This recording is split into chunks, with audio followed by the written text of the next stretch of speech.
ensure that UNEP annual budget approved by all member states to finance this program of work is fully funded.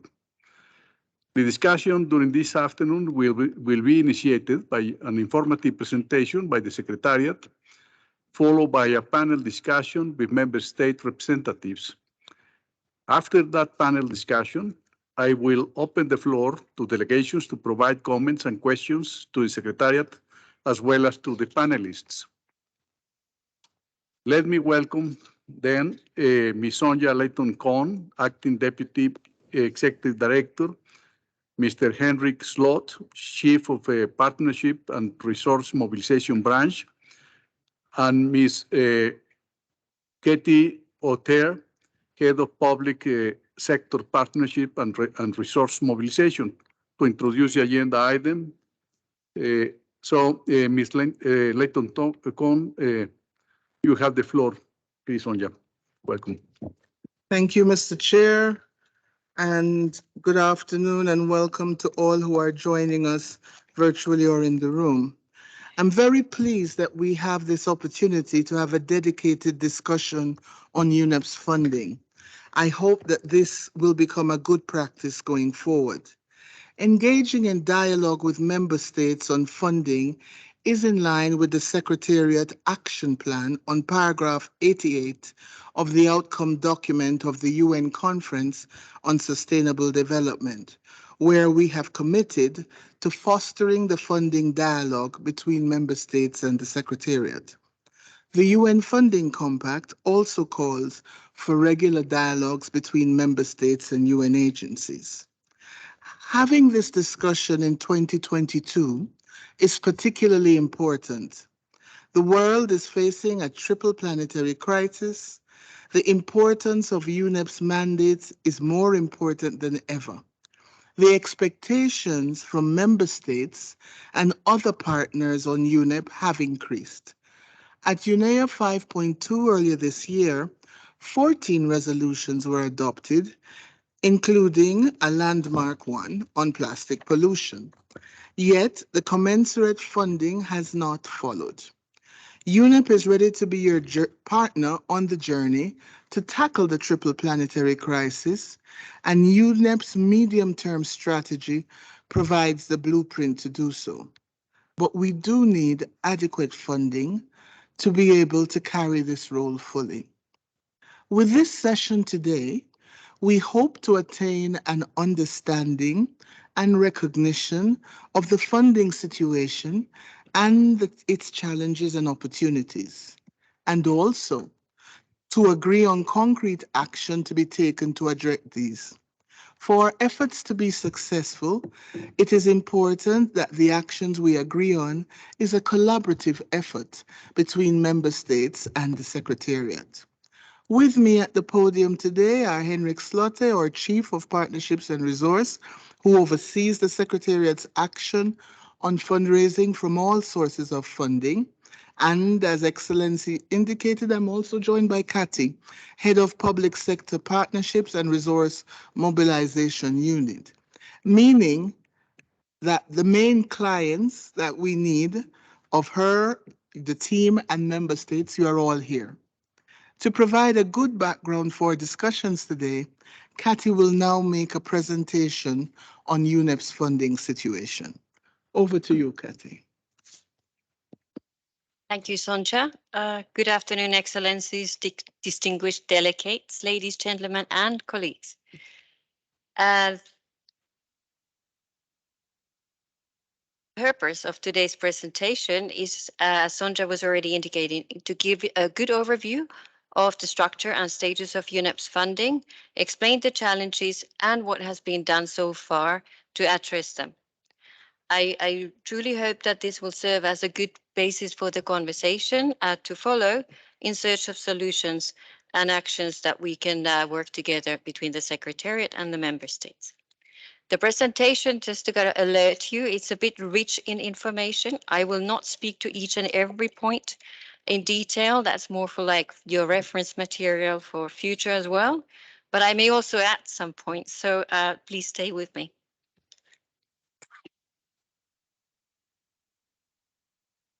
So first, giving some context to the conversation. In 1972, when establishing UNEP, the General Assembly also established the Environment Fund, effective 1973, to finance the costs of the new environmental initiatives, including assessment, research, information exchange and dissemination, assistance to countries, institutions, etc.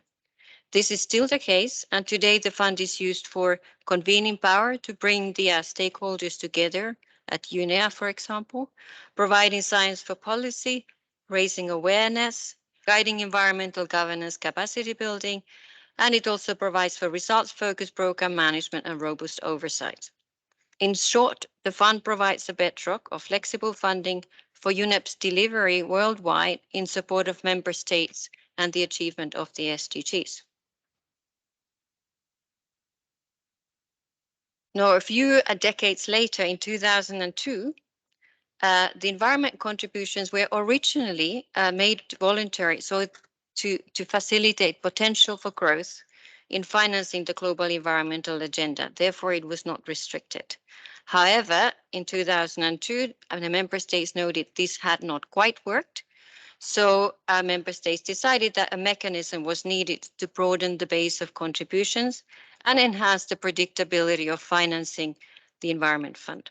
Hence, the VISC, the Voluntary Indicative Scale of Contributions, was established with a set of parameters which were linked to the UN assessed scale of contributions that also provides the basis for the UN regular budget. It's important to highlight that the scale follows the common but differentiated responsibility. Every member is requested to contribute, taking into account the size of the economy and status of the social development. Now, 10 years later, the Rio +20 summit took place. It strengthened UNEP's mandate and changed the membership of UNEP to universal membership.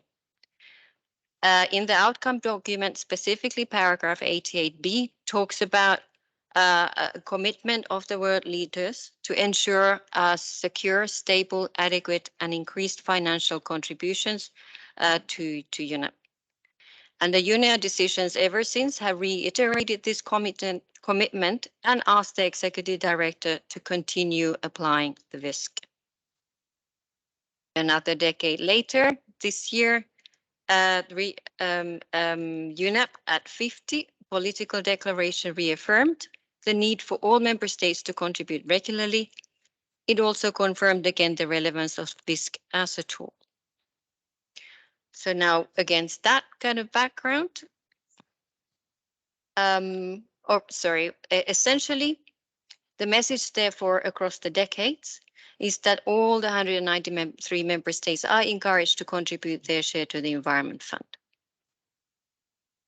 So against that backdrop, I'll talk a bit about UNEP's funding situation and the trends. First, I'd like to recap on the types of funding received by UNEP.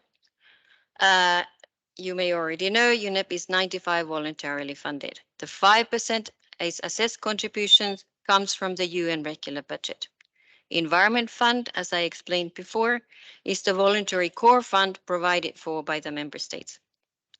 Earmark contributions have two funding sources: earmark funds from the member states, UN sister entities, multilateral fund for the implementation of the Montreal Protocol, foundations, etc. And the other element is the global funds, the Global Environment Facility, and the Green Climate Fund. In terms of funding trends, essential message from this graph on funding trends over 20 years, ever since the VISC was established, is that earmark contributions have increased at much faster rate than the core funding. I will talk about each and every one of the funding sources in the following slides, but here I will highlight the proportionate growth or reduction from 2002 to 2022. So the UN regular budget, the assessed portion, has grown from 3% to 5% of the total funding annually. Environment Fund, it has gone down from 30% to 16% of the total funding. Earmark funds have moved up from 28% to 41%, and global funds in the total growth have kind of retained their 40% share of the total. So that's essentially where we are at the end of 2021. Now, a few more words on the UN regular budget. The original purpose for the regular budget, as decided in General Assembly in 1972, was to provide for the Governing Council, which is UNEA today, and a small secretariat. And whilst the funding has actually grown over 450% since 2002, it still covers only 5% of the funding, which is clearly less than the cost of the small secretariat. On the Environment Fund has grown as well. So it's gone from 48 million to 78.5 million in 20 years, or 62%, but provides only 16% of the total funding in 2021. From this graph, you can also see that the Environment Fund income has hardly ever met the approved budget. Furthermore, it's interesting to note that after the WISC was established in 2002, the number of member states contributing to the Environment Fund got to a record high of 185 over the whole 20-year period. On the other hand, you look at the graph at the point of 3 or plus 20, it didn't have any effect.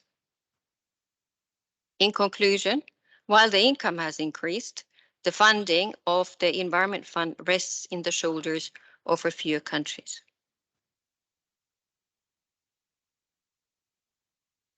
And this slide makes that point. It shows the reliance on the top 15 member states that provide over 90% of the Environment Fund. Moving on to the earmark funds. Just to highlight, the purpose of the earmark contributions is to complement the core funding and support upscaling and replicating results of the core work, including building capacity in more countries and with more partners. Again, here, the growth over 20 years has been quite tremendous. It's gone from 46 million to 209 million, or 360%, with the current share of about 41% of the total funding. However, it's important to note that this is multi-year income. That means contribution recorded in any given year could be financing programs or projects over several years. Hence, what also often happens, the income exceeds the budget, which is, on the other hand, prepared on an annual basis. In terms of contributors of the earmark funds, the largest proportion is provided by the member states and the European Commission together, followed by the UN sister organization, which includes the multi-partner trust funds. A few more words on the other ones. As I mentioned, UNEP is an implementing agency of the Multilateral Fund for the Montreal Protocol, which provides financial and technical assistance to developing countries to help them comply with the obligations under this agreement. The finance initiative is shown separately here from the private sector because it has its own mechanism. It's a partnership between UNEP and the global financial sector to mobilize private sector finance for sustainable development. Philanthropic sector and foundations counted a bit over 20 million of the organization's income in 2021. However, this is an area the Secretariat is exploring for more growth, but it also needs to be understood that the dividends of this investment and exploration will take a few years to bring results. Now I'm jumping ahead. There we go. And lastly, whilst otherwise very important partner for our work, we do not expect grow private sector funding as a source. As such, although we will be open for it, because the intention is really to grow partnerships in terms of delivering and changing the environmental situation. Just a few good words on the global funds and GEF and GC, that is GEF and GCF. The GEF and Green Climate Fund provided 41% of our income in 2021. The Green Climate Fund provides for funding for innovative solutions to enable countries achieve their objectives of the Paris Agreement. And as mentioned in the morning session, UNEP was just recredited as an implementing partner. And in terms of GEF, I should here only highlight that UNEP and GEF partnership is a long-standing relationship, UNEP being one of the founding members. The slide shows the very impressive increase in funding UNEP has secured through the different funding cycles of GEF. And here I would highlight the fact that the new GEF 8 cycle and the UNEP Medium-Term Strategy 22-25 have been fully aligned.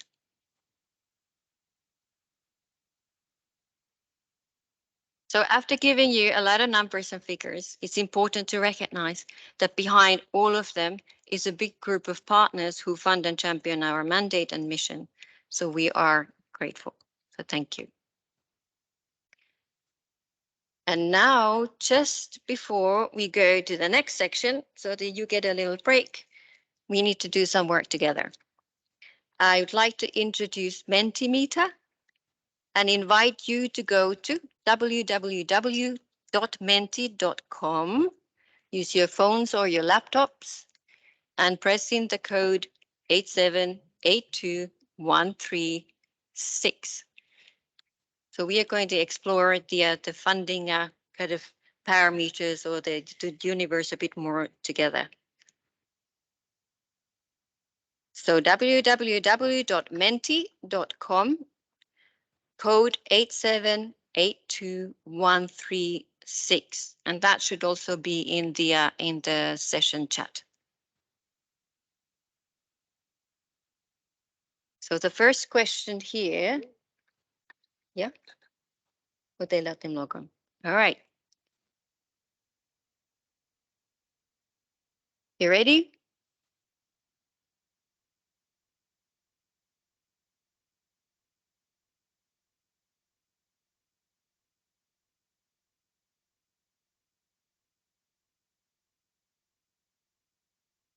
All right, you've already started, it seems. Okay. So the question here for you to respond, how much investment is required in nature to tackle the triple planetary crisis between now and 2050? So you have four options: 1 trillion, 2.4 trillion, 10.8 trillion, or 8.1 trillion.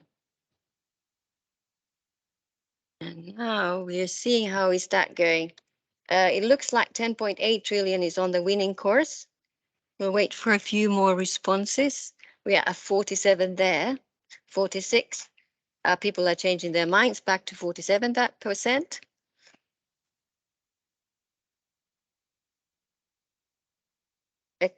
Okay, few more seconds and then we'll see. Okay, any more moving? Very good. Okay, well, let's see. So clearly the 48% or 49% has voted for 10.8 trillion. However, the situation is not that bad because the actual right answer is 8.1 trillion. And that is according to the State of Finance for Nature report, which was published last year. So I guess here the indirect point we are making that if you look at the total investment needed on nature alone, what we are talking about in terms of UNEP's funding is quite small, if not a drop in the ocean. All right, well, let's try another one. Bringing the numbers closer to home. Here's the second question. The Environment Fund's annual budget is $100 million. What else costs $100 million? Barcelona Football Club profit in 2022. Edvard Munch's 1893 painting The Scream. 1955 Mercedes-Benz 300 SLR, maybe not my car. A 3D high-tech roller coaster. Or you have a fifth option, Tom Cruise's salary from Top Gun Maverick. Let's see. Ooh. Not much votes for the high-tech roller coaster. Barcelona is kind of getting there. Mercedes-Benz, not so much. Oh, so it looks like Tom Cruise is everybody's favorite. All right. Well, it looks like he's such a clear winner that maybe we need to stop the voting here. The other ones don't have a chance. All right. Well, let's see if that's the right answer. That is actually the right answer. He got $100 million for that movie. The high-tech, just so that you know, the high-tech roller coaster would have cost 105 million. The Mercedes-Benz, 142 million. The painting, the Scream, 120 million. And the Barcelona annual profit, $111 million. So when it comes to Tom Cruise, maybe we'll talk to the private sector colleagues and maybe they can approach the man. All right. So that was the exercise for you. Now we're going to continue with the presentation on to funding challenges.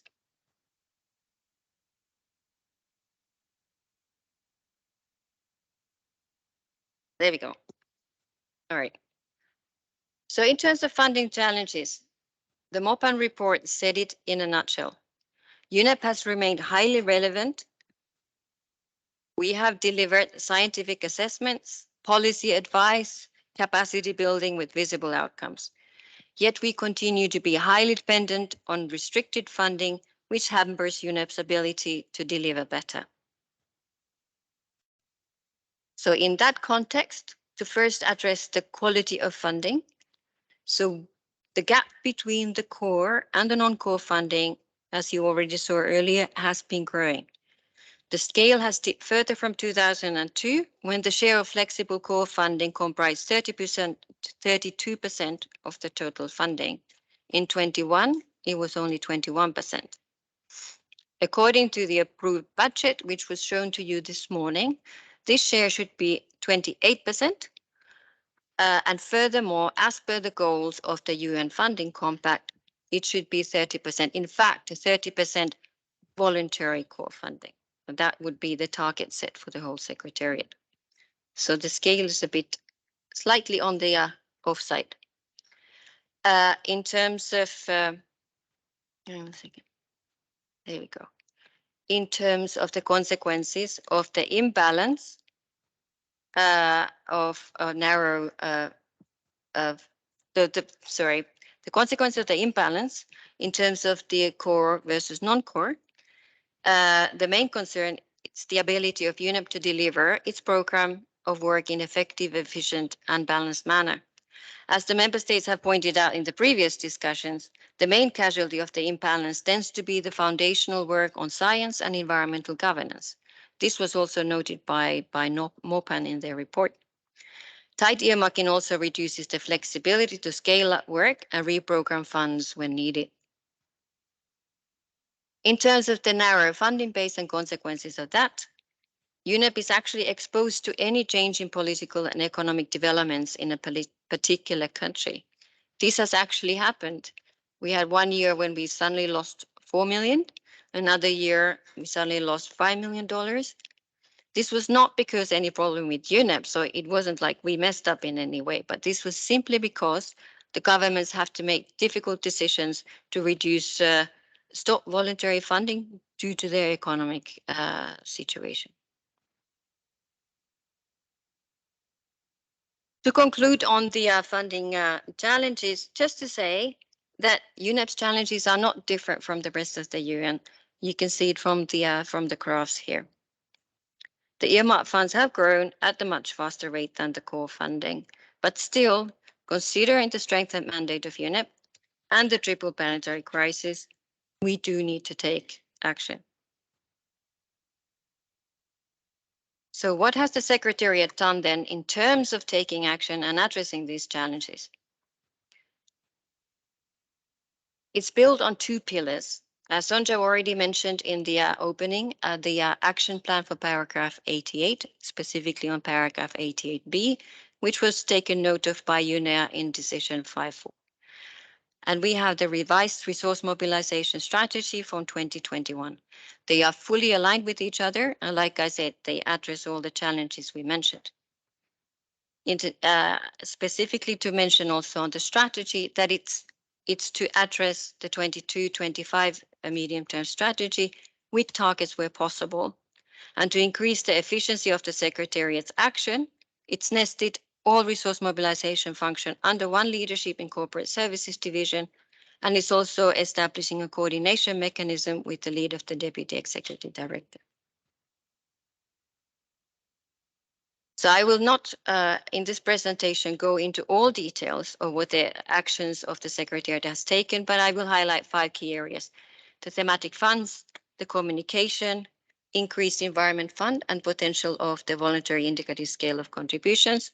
I'll just say it as VISC, a funding dialogue, and increased trust and confidence in UNEP's delivery. Starting with the 3 thematic funds. Secretariat, we've actually listened to you. We moved from identification of the need for flexible funding to testing the potential solution and then implementing it. Consequently, we now have 3 thematic funds in place to address the triple planetary crisis, and in doing so, provide funds to all the 7 sub-programs. Just to highlight here, because that has been of somewhat concern, the purpose is to complement and not to compete with the Environment Fund. And this is how. So the purpose of these funds is to facilitate shift from tight to soft earmark funding and to attract completely new funding. So the funds are open to all funding partners, but with specific kind of target audience to all those who simply cannot provide core funding, currently provide tight earmark funding, and are new, like I said, to UNEP, for example, foundations. In terms of strengthened communication and outreach, we are working on better explaining what we do, how we are different from the plethora of the environmental organizations, and what we have achieved and results we have delivered. The booklet, which was available in the beginning of this session, as well as in the induction session for the new CPR members, is one of or the latest example of that effort. You've also asked us to increase greater public recognition to those who provide core and flexible funding, and we made good progress on that too. For example, in forms of articles, videos, updates, highlighting the biggest sponsors and all who pay their full share. In terms of the potential of the VISC, well, first, it's important to highlight that the Environment Fund actually has been growing 5 to 6% annually, despite the COVID in recent years. So we are definitely on the right trajectory. However, the trajectory has not been quite the same for a number of member states contributing. As you saw earlier, the establishment of VISC had a dramatic impact on the following year. The number of member states went from 88 to 125. We have not seen the same figure ever since, despite the repeated reminders. And therefore, we are increasing and strengthening and communicating the purpose and the methodology of VISC better. We are also highlighting the raison d'être better. That, like we said earlier, is universal membership that carries a global responsibility to fund UNEP. And again, in line with the principle of common but differentiated responsibility. And here, I would just kind of, here we go. And here, just to make the point about the VISC and its impact, these are the member states who contributed in 2021, 2022 at or above their full share. And you can see that it comprises small island developing states, the least developed countries. It comprises OECD countries, other developing countries. So the size has not prevented, or the size of the economy has not prevented them from contributing. In terms of the dialogue, we've done quite a bit of homework to land where we are today. The funding discussion is on the agenda for official agenda of the annual subcommittee meeting for the first time as a standalone items. Prior to that, side events, discussions in regional groups, CPR presentations, the funding survey in 2020 to seek your feedback, all preceded today's discussion. and have provided valuable insights to your views on UNEP's funding and how to address it, which in turn have been reflected in our action plans. So without kind of preempting the panel discussion to follow, we also have a few ideas how to continue and strengthen this dialogue. We are looking to more dialogues with the CPR, renewed efforts to have regional and kind of conversations with regional political groups, and then maybe establish a Friends of UNEP network. The last of the 5 points I wanted to highlight is increasing in trust and confidence. We do recognize that funding follows trust and confidence in an organization's relevance and ability to deliver. These issues have been addressed in more detail in agenda item 2 and 6 earlier today, so I will not go into them in more detail, but just to highlight a few of those actions here. Now, moving on to final key messages. There's about 3 more slides to go. So UNEP's global mandate. In conclusion, UNEP knows what the issues are. We know what our mandate is. We have a vision, we have a direction, and we know how to go about implementing it. So we invite you to work together with us to enable UNEP to deliver on your expectations. And here I would like to quote Mopan: "Sustaining and advancing UNEP's current positive trajectory will thus depend not only on the organization itself, but also on its member states and donors, equipping it with the resources it needs to address the environmental issues that require enhanced global leadership." And again, a couple of suggestions how these can be moved into action is to fund the budget that has been approved, pay your full share, and if you cannot provide core funding, provide flexible earmark funding and support the 3 thematic funds. As you heard, as we've been saying in the past, big or small, every member state matters and every contribution matters. Thank you. Thank you very much, Ms. O'Tear, for this very interesting, clear, and very challenging presentation. I think it's quite important, the topic we are addressing now. And hopefully there can be some improvement the way we are committed to the organization. So with this, we shall move, distinguished delegates, to the panel discussion. I warmly welcome the panelists and the moderator to take their seats, please. Ms. Sonja.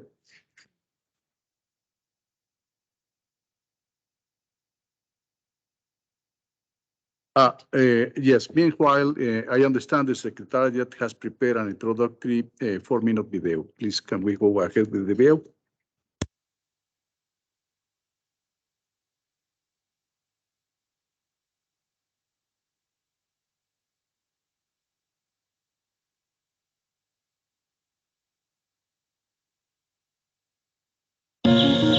I think that we have an obligation to action. Reducing exposure to climate hazards, reducing the loss of biodiversity, reducing deforestation, that's what I'm most passionate about. My name is Mireille Atala. I'm head of the Nature for Climate branch at UNEP. The Environment Fund makes our work possible. The environment is health. The environment is socio-economic opportunities. The environment is justice and equity. I am Richard Munang. My role at UNEP is to oversee UNEP's medium-term strategy and program of work implementation in the entire African continent. The Environment Fund enables this work. I am an environmental lawyer by training, so saying that working for UNEP was a dream come true would be an understatement. Yes, we have the science, and if we take action for the environment based on that science, we can actually transform our societies and economies for the better. My name is Andrea Rizzo. My work as Special Assistant in the Policy and Program Division of UNEP is made possible by the Environment Fund. We need the Environment Fund to have the capacity to deliver the program approved by you, our member states, and to support you in reaching your environmental commitments. In 1972, the founders of the United Nations Environment Program envisioned that annual core funding to the Environment Fund would be $100 million US. In today's value, that would mean $700 million US. Currently, we have around 11% of that, and our mandate has grown tremendously since 1972. Let's not forget about the Environment Fund. We must keep in mind these three striking facts. Number one, our budget of the Environment Fund has basically never been fully funded. Our agreed budget of $100 million remains only partially funded. Number two, over 90% of funding to UNEP comes from only 15 member states. Number three, less than half of our 193 member states fund the Environment Fund. Environmental challenges are universal. We all have a responsibility to do our share for the environment. Yes, total funding to UNEP is increasing, but here's the irony. Our extra budgetary resources are going up at a faster rate, widening the gap between core and non-core funding. Around 80% of funding is earmarked and only 20% is flexible core funding. To shift the balance, we launched 3 thematic funds as an alternative to the tightly earmarked funding. This will help us better respond to the triple planetary crisis. The core work of the United Nations Environment Program, the science, the policy guidance, the environmental governance, and law, bringing stakeholders together, our advocacy, the capacity building, it's all possible thanks to the Environment Fund. Having committed, passionate, dedicated experts working for UNEP is possible thanks to the Environment Fund. No matter the size of your country, contributing your full share to the Environment Fund will make an enormous difference. Contributing to the 3 thematic funds instead of earmarking funds will make an enormous difference. Every member state matters. Every contribution matters. Invest your share in your future.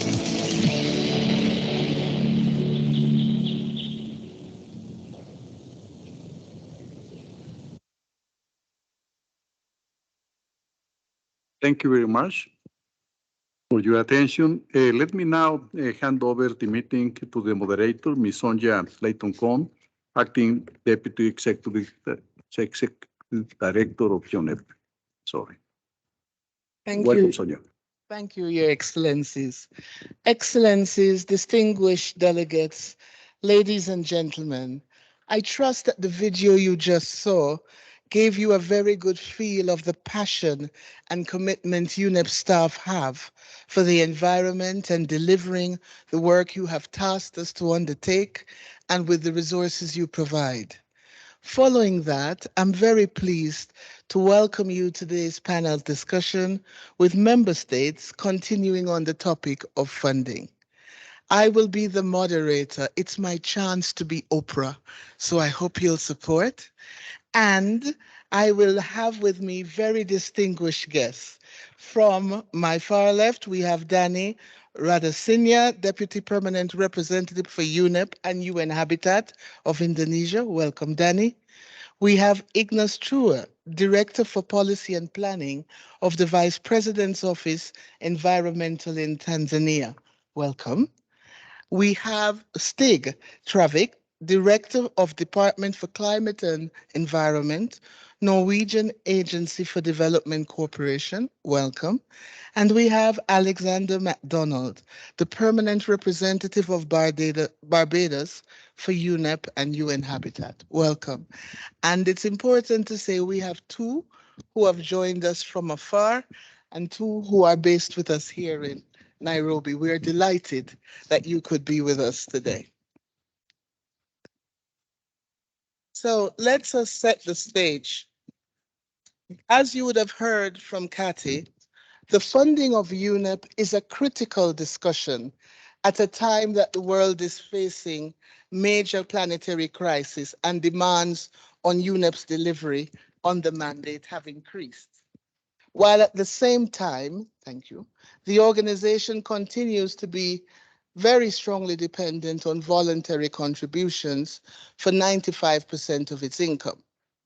Member states have acknowledged most recently at the UNEP at 50 special session of UNEA the contributions of UNEP over the decades as the leading global authority on the environment that sets the global environment agenda, achieving important results in the areas of environmental science policy, environmental governance, capacity building, technology transfer, digital inclusion, and supporting member states to achieve their environmental commitments.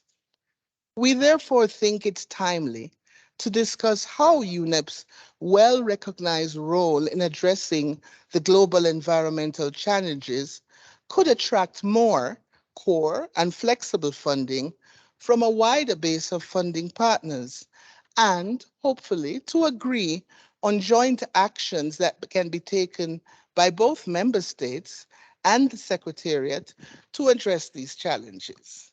And so with these few words from me, I want to go straight into the questions and issues we will explore in this session. And I would like to start, if I may, with you, Danny, as the Deputy Permanent Representative for UNEP for Indonesia. And on the topic of reasons and challenges that you think could be standing in the way of contribution, could you share with us how you believe this goes? Yeah? And Danny, before you start, I want to show or tell our audience that the government of Indonesia has been contributing to UNEP since 1974. Thank you. Almost without an exception. Thank you for the staying power. However, today, you're in a minority with about 80 other member states, 40% that contribute annually.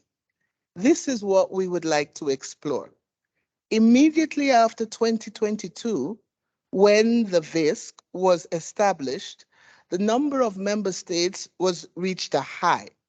Since then, although UNEP's importance is well recognized and the Secretariat has been requested to continue applying the tool and continue to communicate, we don't seem to be hitting the mark that we want to be. So we want your wisdom based on your knowledge, having been part of the CPR with us now for a while. Do you think there are reasons that prevent member states from contributing? Is there an experience from Indonesia's perspective that you think could shed light on the challenge?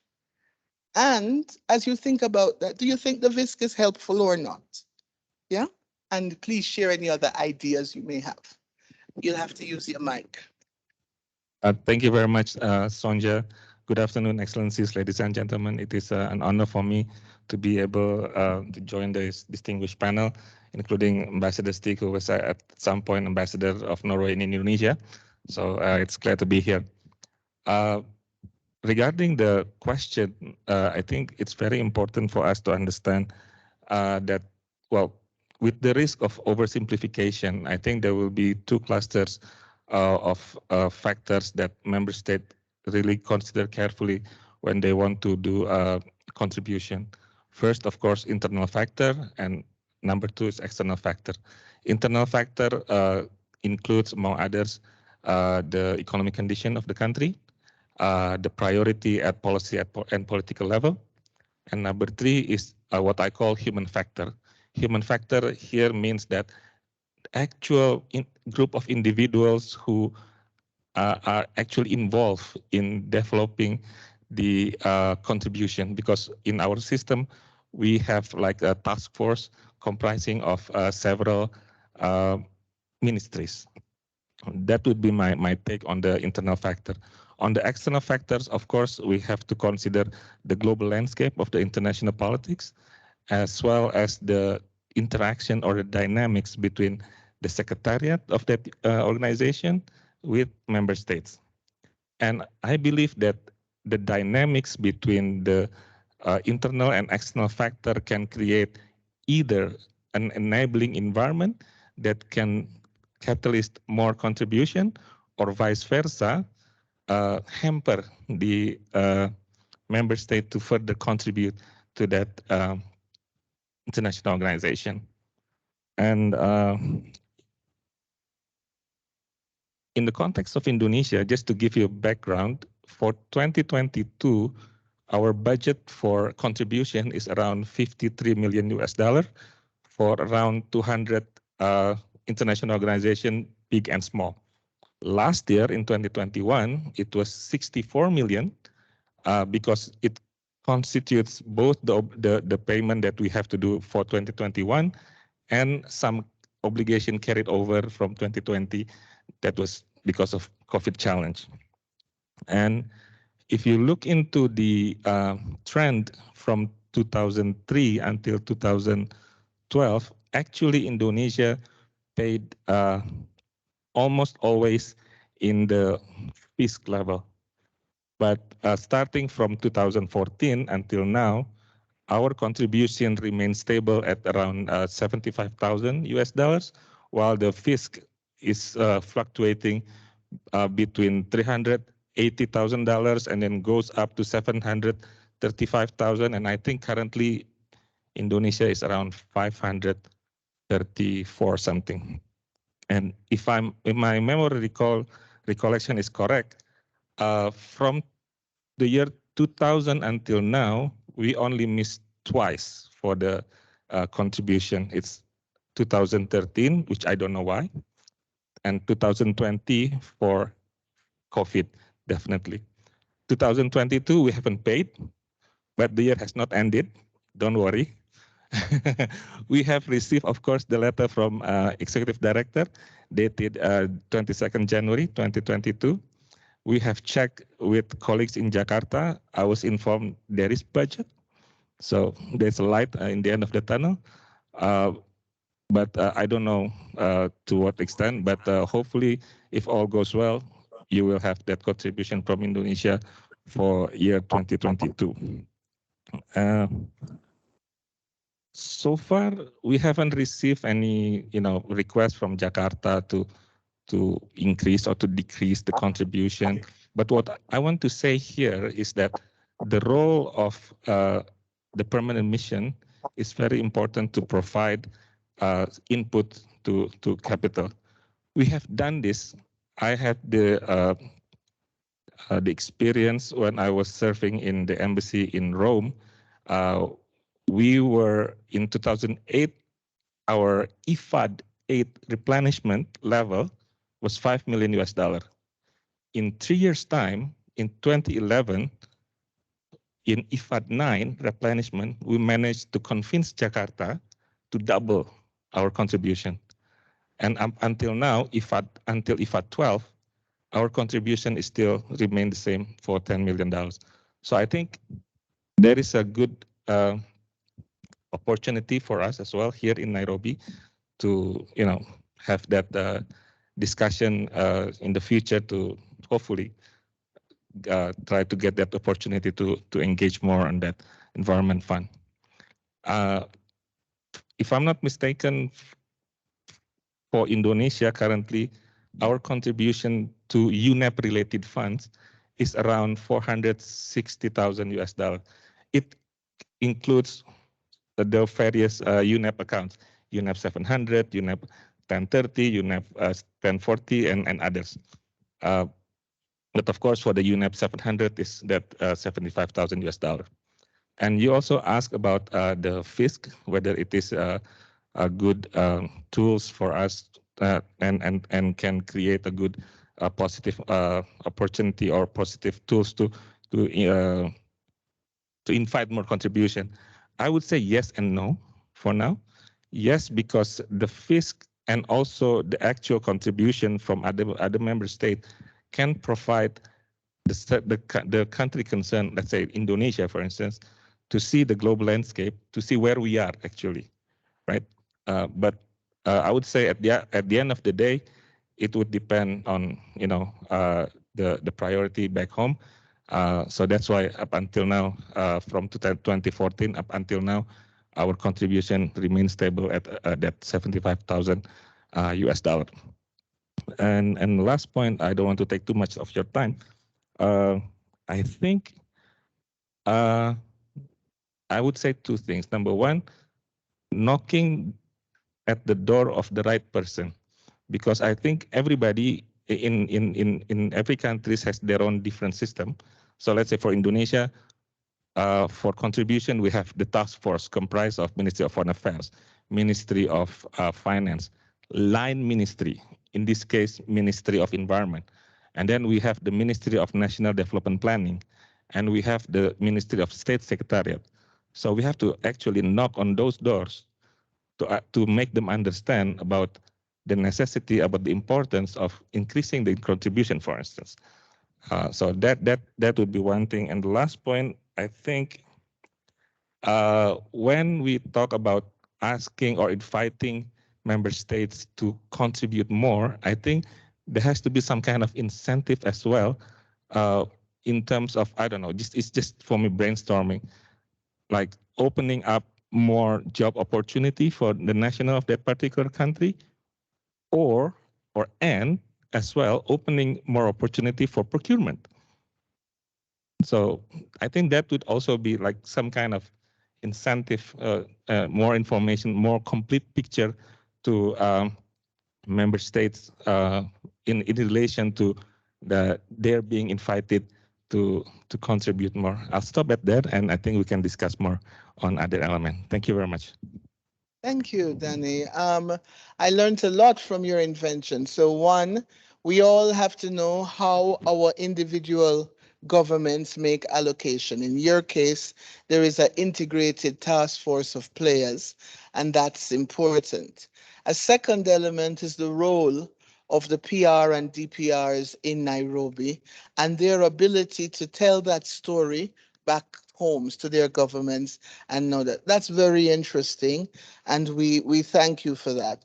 We also like the reality check, that there is a balance between economic activities and programs in a country and what the country can be able to deliver, and that it's not just UNEP that you are supporting, there are others. Those are very interesting elements. On the suggestions about opportunities, I think that is an interesting one, but one that normally within the UN we have not been able to tap into as we want to maintain neutrality. But certainly the idea of incentives in some forms perhaps are something we can look at, but perhaps not those particular ones. But thank you very much for that. That was great. And now I would like to go to Mr. Chua, who, as I mentioned to you, he is not always with us in Nairobi. So let me remind you that he is the Director for Policy and Planning at the Vice President's Office on Environmental Matters in Tanzania. And what we want to explore is the very exciting story for us of Tanzania coming back to the Environment Fund. Mr. Chua, if I may call you Ignas, the government of Tanzania made a comeback to the Environment Fund in 2022 after over 10 years break at its full share, as the indicative scale. We at the Secretariat are very grateful and pleased to welcome you back to the list of contributors to the Environment Fund. Tanzania has also been joined by another 5 member states from the African region, having done the same this year. And now the total of the African member states has already surpassed that of previous years. We are really excited. So, given that background, could you share with us what made the government of Tanzania decide to invest in UNEP again? And what is needed to ensure that you will continue to walk with us and support UNEP consistently going forward? Over to you. Thank you, Moderator. Excellencies, good afternoon. I'm glad to be part of this panel.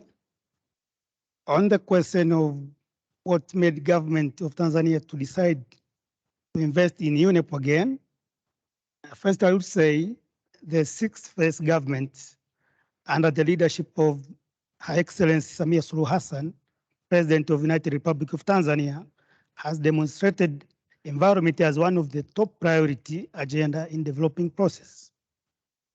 Also, issues of environment and climate change have been given high priority by the government by being coordinated by one of the high office in the country, the Office of Vice President. Tanzania economy is largely dependent on natural resources, including forest, water, marine and freshwater bodies, wetland, wildlife, and land, and the others as reiterated in our national plans. The development and utilization of these resources have contributed positively towards economic growth and reduction of poverty. However, unsustainable utilization driven by overdependence of these resources have increased the pressure on them and resulted to environmental degradation. This impacts a wide range of ecosystems, which amount to economic loss of at least 5% of GDP. So Tanzania takes environment conservation as a matter of urgency, as it is the cornerstone for economic livelihood of the country. Further, internally, we have taken measures to ensure we continue support UNEP as per our capacity. We have strengthened our internal systems, the planning, budgeting, and financial management, which also involved reviewing all major budget items, including contribution commitments to different international bodies. We have also introduced centrally a budget line item in the Ministry of Finance and Planning for contribution to agencies which we are a member of. And this is as aids our coordination. And UNEP is a priority for contribution. On the question of what is needed to ensure Tanzania continue to support UNEP consistently going forward, I think there is a need for continued awareness creation on the impacts of climate change and importance of joining efforts to combat the impacts of both politically and financially. There is a need for clear justification to member states on the returns they are having from contribution made in different agencies. Citizens want to see the value for money. The parliamentary wants to see the value for money they are giving to different bodies, because government needs to justify to taxpayers on each budget lines in its budgets. So in this case, UNEP needs to continue working closely with member states in ensuring that commitments related to climate change and environmental degradation is accorded highest priority in implementation. Also, there is a need for continued government to honor its annual contribution to the fund. This could be done through, and where possible, high-level bilateral engagement between UNEP and the governments. This could also be done to other members, particularly those countries which have long-term arrears. We believe if we join our efforts together to honor our contribution commitments, UNEP will be stronger and easier will be in coordinating and addressing environmental challenges in our region. In this regard, I call all member states to honor our due obligation by contributing our annual contributions. Thank you. Thank you, Ignas, for that. I particularly like the way that you are describing how decisions are being made within the government and how it has been linked to government priorities, the fact that you have realized that there has been GDP loss linked to environmental issue and wanting to honor commitments going forward. That's, you know, the link and making the link for citizens is quite important, as you say, and also allowing governments to demonstrate to citizens that it is money well spent, that there is a value for money. We take those points very well. We also understand and hear about strengthened bilateral engagements and support, and we take it as a suggestion. So thank you very much for that. And again, we are really excited to that you have returned, and we will do our best to ensure that you remain. And now, if I may, I think, Stig, I will go to you. And Stig is also, for those of us who are not in Nairobi, the Director of Department for Climate and Environment, the Norwegian Agency for Development Coordination. And Stig, you are with us for several years in terms of Norway, but I want to ask you to speak to the thematic funds and what you believe as a solution to shifting to softly earmarked funding.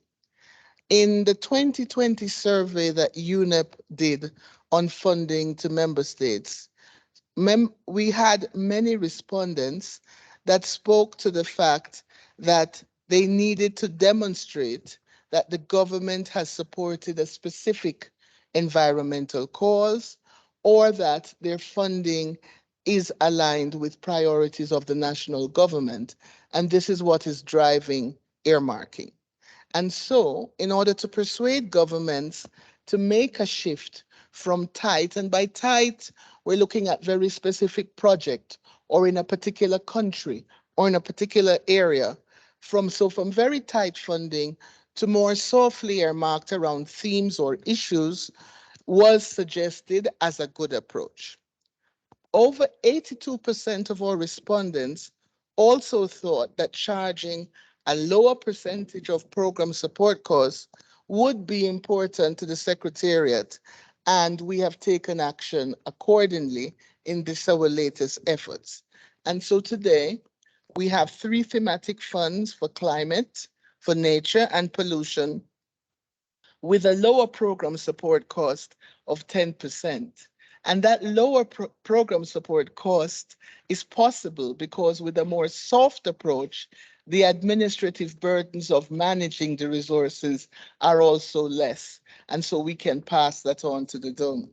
So in addition to Norway having been one of the biggest providers of core funding and other support to UNEP since UNEP was established, Norway is the first member state in 2022, the year where we have launched it, to contribute to the thematic funds.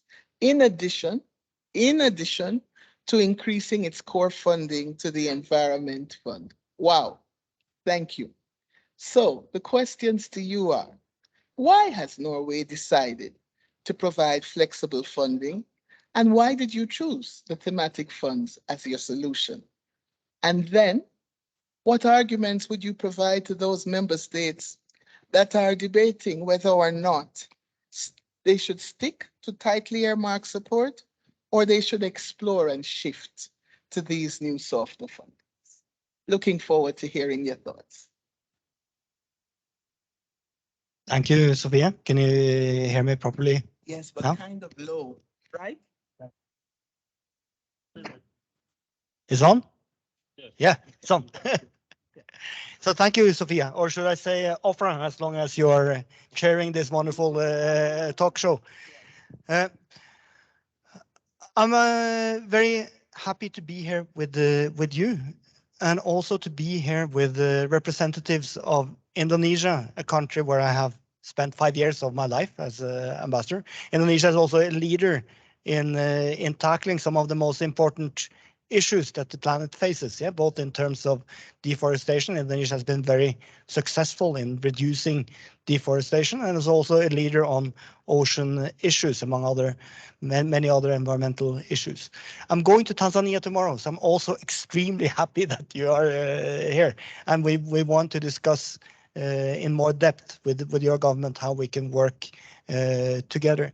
And of course, Barbados is known as a leader in climate, but also in blue issues. So I'm very happy to be here with you. I have not been able to visit Barbados, so now I'm even more keen. And I think this somehow also answers why are we doing this? Because we are convinced that facing a global triple crisis, climate, biodiversity, and pollution, and is it really a triple crisis? Are these not connected? That's I guess they are. But we are convinced that the only way to tackle it is through joint action. Then we all need to do our part on top of that. So we will listen carefully to you in UNEP, telling us that yes, the Environment Fund is important as a backbone, but also in our development policy, we believe that in a relationship with a partner, as we see UNEP is a very important partner to us, that flexible funding that permits us to focus on some of the important issues that we want to focus on, like reducing plastics pollution, like your efforts to green the UN, but also in a very difficult and challenging global situation, to give you the flexibility to say to us, hey, should we do something on this issue? Or for us to come to you and say, we're now very concerned with these issues. Can you do something about that with the flexible funding that you have? So we think that's the best way of doing it. Of course, our funding is also more effective if you join us in this effort. So we think this is very important. I would also like to underline the importance you have in raising global awareness also with the private sector. And when we meet with global financial companies, we're kind of trying to tell them that not doing bad stuff is responsibility 1.0. The 2.0, which I hope you can get them to do, is to focus on how they can invest in a way that brings the world forward. So I hope maybe next year in this forum you'll have the CEO of BlackRock or some big institution joining us in discussing these issues. Of course, you also play an important role in focusing attention around the big global meetings. We now have the COP27 coming up, but we have an equally important COP in Montreal a few weeks later on biodiversity. So we very much value your role in the normative space and in making sure that we focus our attention on the right things. So thank you for all the important work that you're doing. We thank you. So I took away joint action, collective action, as one of the reasons why you think your investments in UNEP are important, and a call for that to be amplified by others joining. That's really quite important. I understand that relevance to mandate or ability to bring people together to convene is also something, but also that you have been able to demonstrate to citizens the alignment with the priorities of the country. So that has made it attractive. I think it's also very interesting that you challenge us and you encourage us to also bring others on this journey with us to the table. And this is one of the things. UNEP has not traditionally done this as an avenue, but in the new strategy, indeed, we are looking at foundations, philanthropy, etc.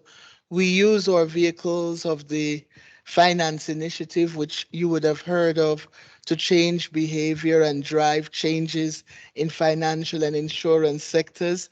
And the work that we do on the Science Business Policy Forum is also a way to bring business around supply chain and changes. So you are right, we're doing it, but we also need to invite them to be part of this space so we can hear them in forums such as this.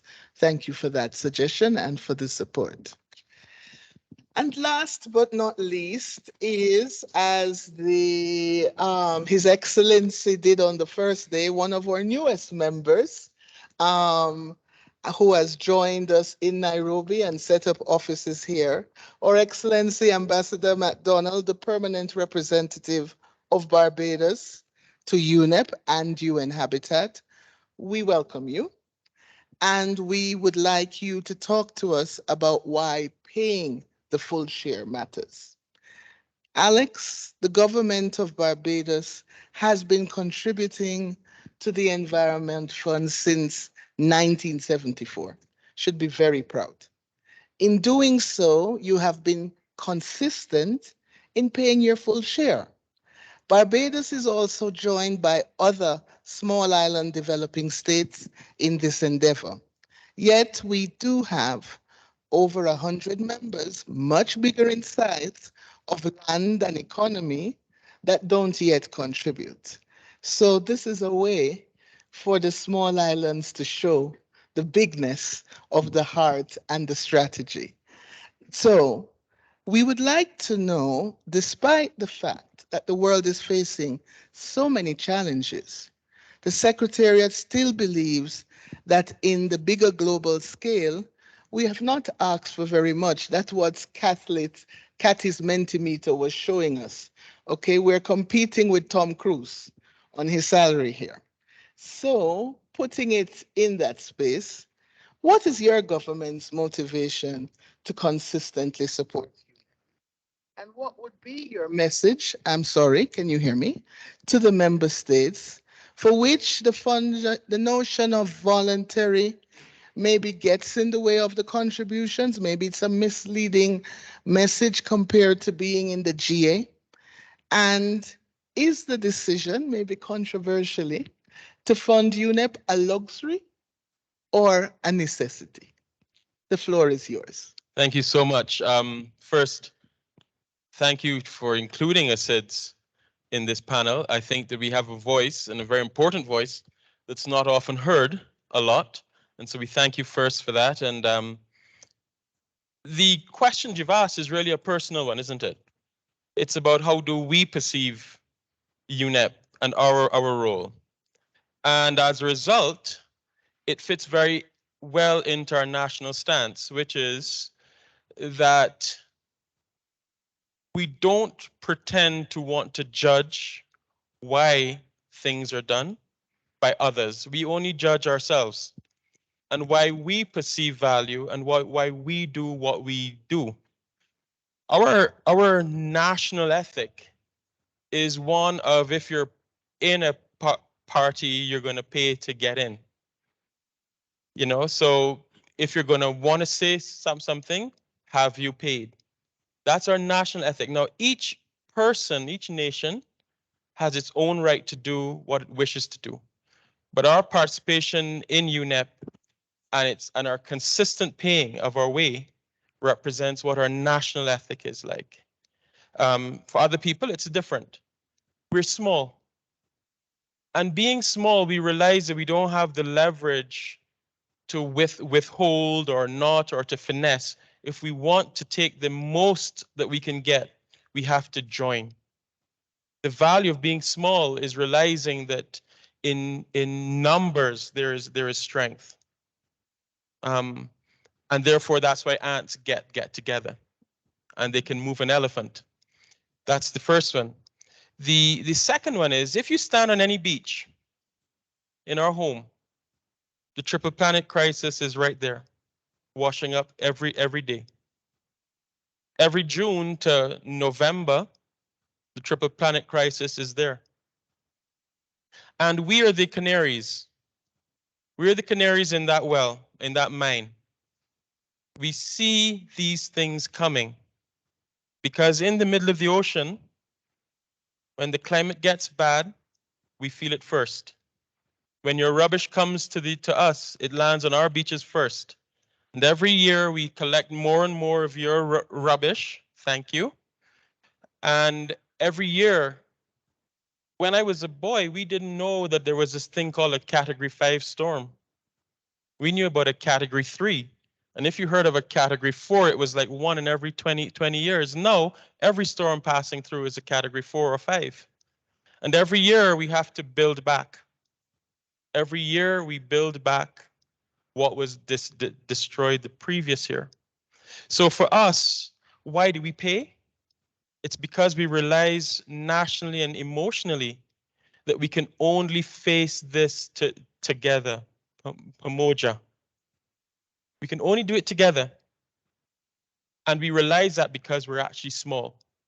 So those are one of that's kind of a reason why. And the message for those who, the notion that voluntary is voluntary. And for us to sit here and to pretend to want to proselytize and tell somebody what you should do on a voluntary basis or not is not within our wheelhouse as a nation. What I will comment on is, what is the motivation? Voluntary implies a willingness, a joyful willingness to do, as opposed to a compulsion, that you're compelled to do something. Our nation feels that we get value. Other nations may not. So the real question is what has UNEP done to stimulate that voluntary giving, that people feel that they want to give? And it has a lot to do, in my opinion, with the nation itself, that you're talking to your member state, but the story that UNEP tells on a consistent basis about the value of its work. We listened yesterday to a new approach for delivering projects. What I wanted to also say was that maybe one of the things that you could focus on is putting the consumer of the UNEP product in the center of that, so that their story is told and the value that they got at the very individual person. How was that person's life better because of the work that UNEP did? Is an important story that resonates on a political and an emotional level. So as a result, to my mind, delivering a project is not enough without you revisiting the impact that the project had on the individual life. And that, to me, is when UNEP really starts to present itself as an agency that is worthy of the trust of its members. And trust is a word that UNEP also has to deal with. Do people trust that its funds will be properly spent in the direction generally? As a small island, we don't see states. When you are 3 miles out from the globe, you see a sphere, and you don't see boundaries. Storms don't see boundaries. Climate doesn't see boundaries either. All of us are in this pot together. And is it a luxury? Do we have the luxury of not funding? And well, the truth is that our island is 1,000 feet above sea level, 14 miles wide, 21 miles long. A good wave. Bye-bye. So the luxury is not ours. We have nowhere to run, except to you all. And I hope that you'll welcome us when we come. So for us, it is a necessity, but it is more of a necessity to persuade others to join.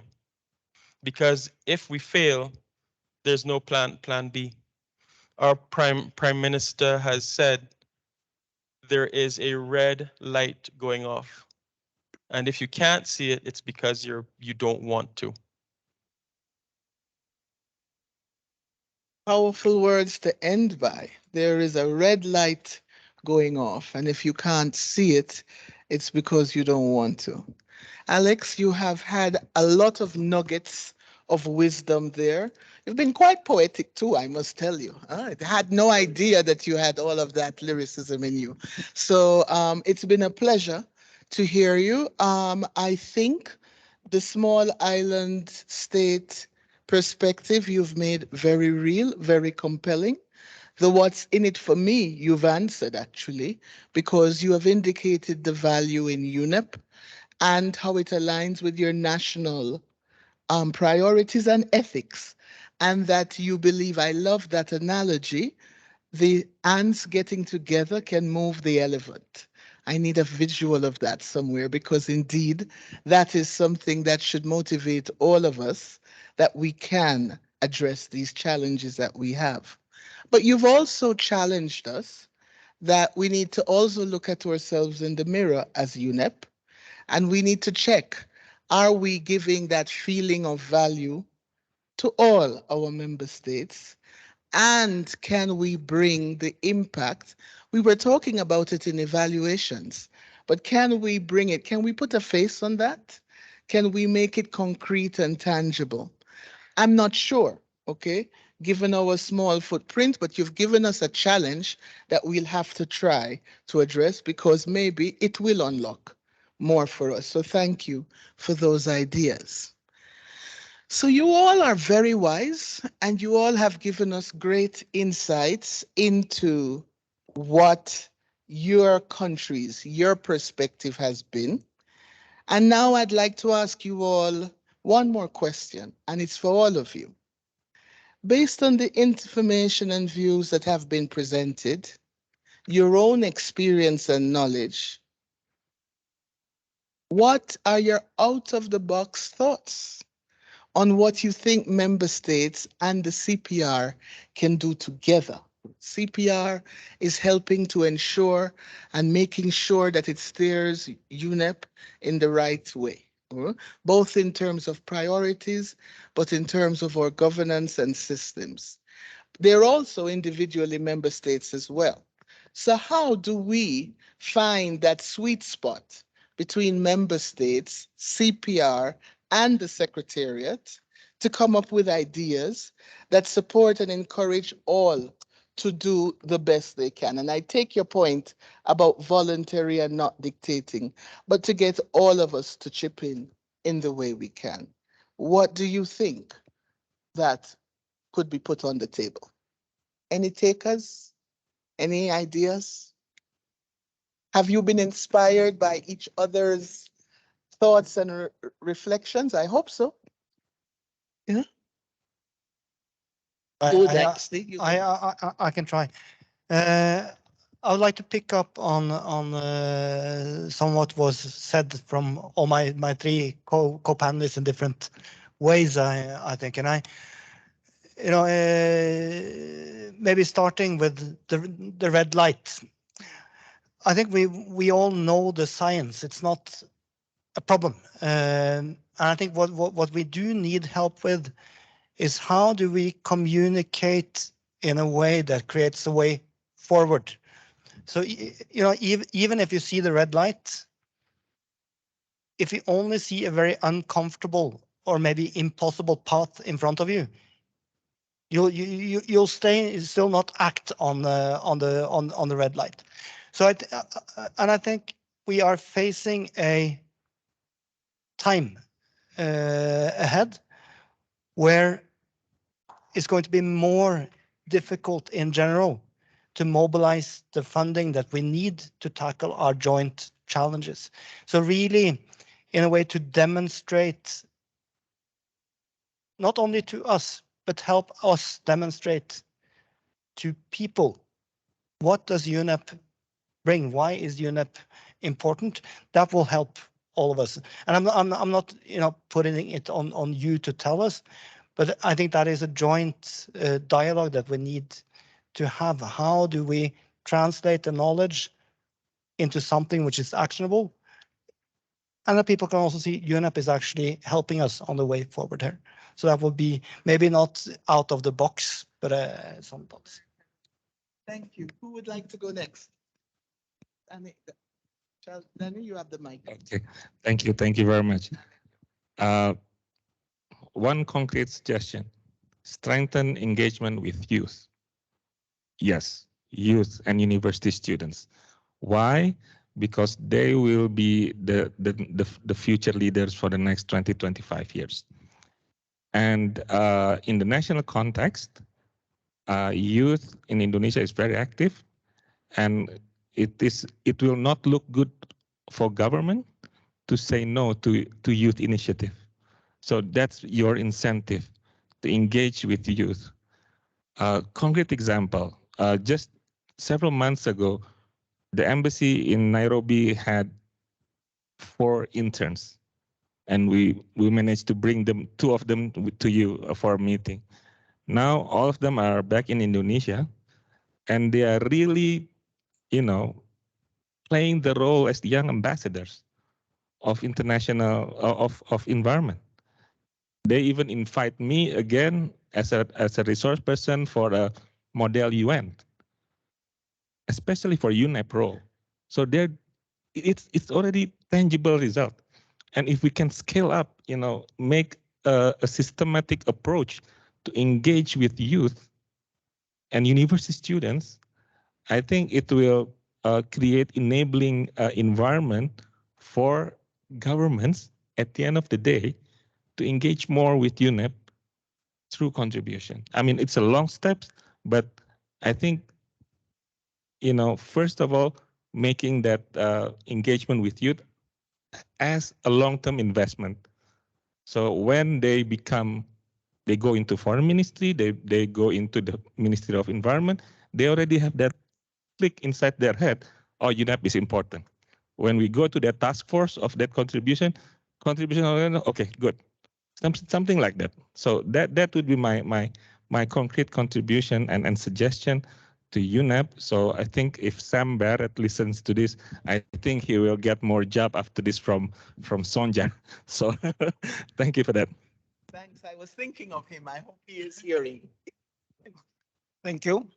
I have two more suggestions. First is making agenda on financing UNEP at the UNEA and UN General Assembly a standing agenda that could help remind member countries on their obligation.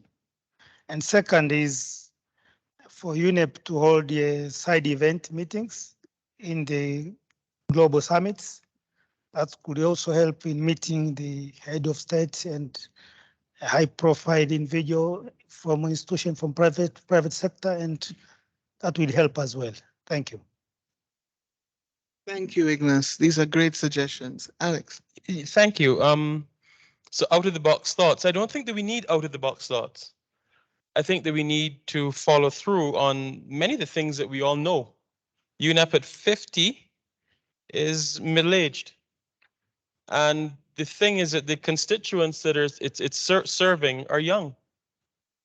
So the connection to the youth is critical, but not just in terms of saying we're making a outreach to youth alone, but to communicate constantly with them, to motivate them to communicate back. The engagement with youth is the critical, I think, is a critical thing. It's the same problem that parents have. I don't understand my kids, they don't understand me, how do we get together? It's no wonder we're 50, we're struggling. The other thing is the echo chamber of where we are conflates climate with UNEP. Climate change is real, the world knows it. But in this room, we believe that people equal, therefore sponsor UNEP. There's not the connection made between what I see and what we have to do collectively through an agency such as UNEP. In every country, there are about 12 different climate accelerators and 12 different climate change people and climate warriors, and we have lots of different people, all of them totally unconnected to each other and therefore connected globally. If UNEP wanted to, maybe it could be the glue that brings all of those agencies together. I think we heard that conversation yesterday, and it has to be done quicker. It has to be done, in my opinion, faster, and then the impact locally. Really focus on that local connection, those local offices, that local connection. What is going on that UNEP can help with? So connect with our young people locally, glue the different agencies together. Even governments struggle to bring together the people who want to clean beaches and to do these things. All of these people are doing the same thing, using resources that probably could be used better together.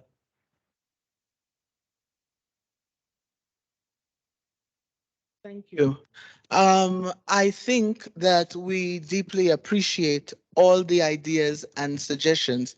I'm not going to summarize them because they're all rich and we have taken note, and this was the point, was to stimulate us. So I'm very happy that we've had the chance to hear from you. And in closing, I want to say my moment as Oprah is over. We have come to the end of the panel debate, and I would like to thank our panelists for the very rich, frank, sincere, and engaging discussions. It has been a pleasure to moderate for you today, and I hope that these thoughts, the provoking views that you have shared, and ideas will lead to concrete action and will serve as a very good foundation for the next part of the session, which is when we invite all in the room to join us in this discussion and provide us things. So I will ask us to move. Thank you for allowing me to moderate. And while we're doing this, we will have something play on the screen, I believe. Thank you.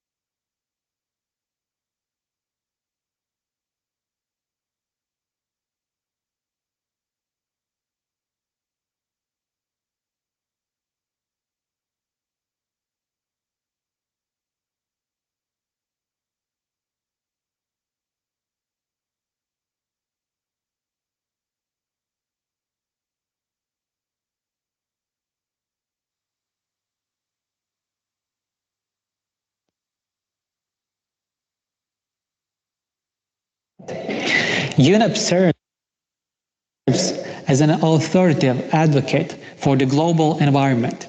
It keeps under review the world environment situation and assists member states in implementing their environmental commitments.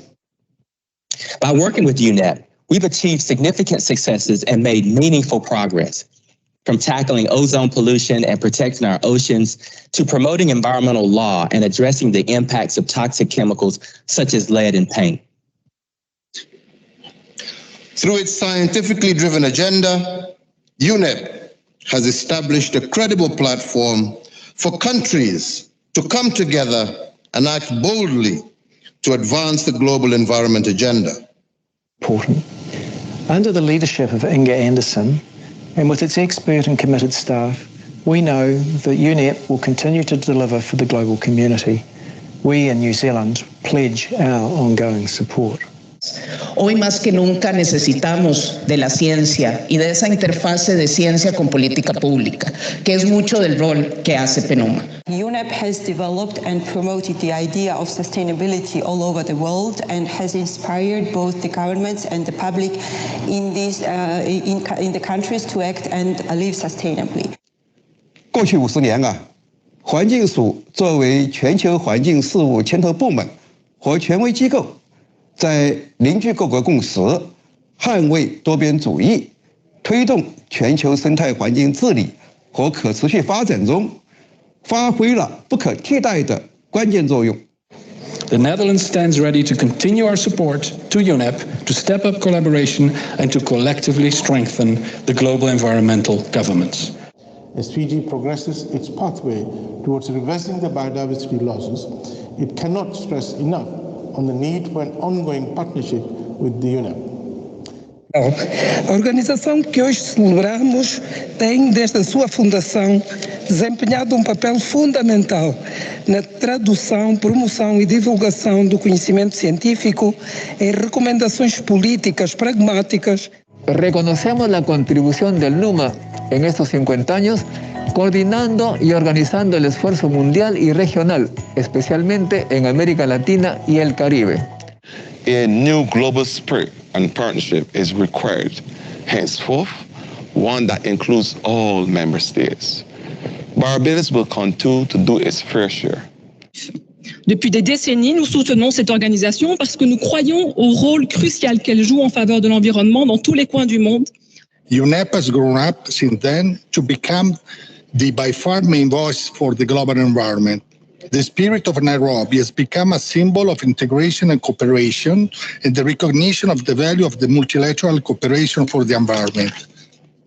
Le PNUE fournit l'information scientifique nécessaire à la prise de décision politique Il donne la direction stratégique de la politique environnementale de la communauté internationale et il accélère l'action sur le terrain.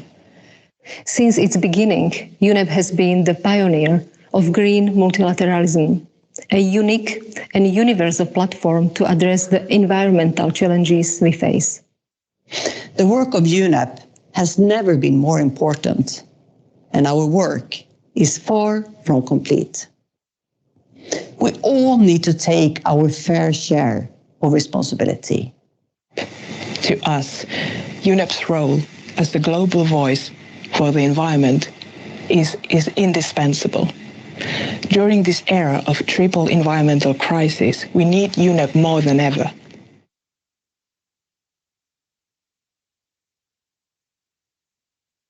Thank you, Mr. Chair. Thank you very much, Madam Didi.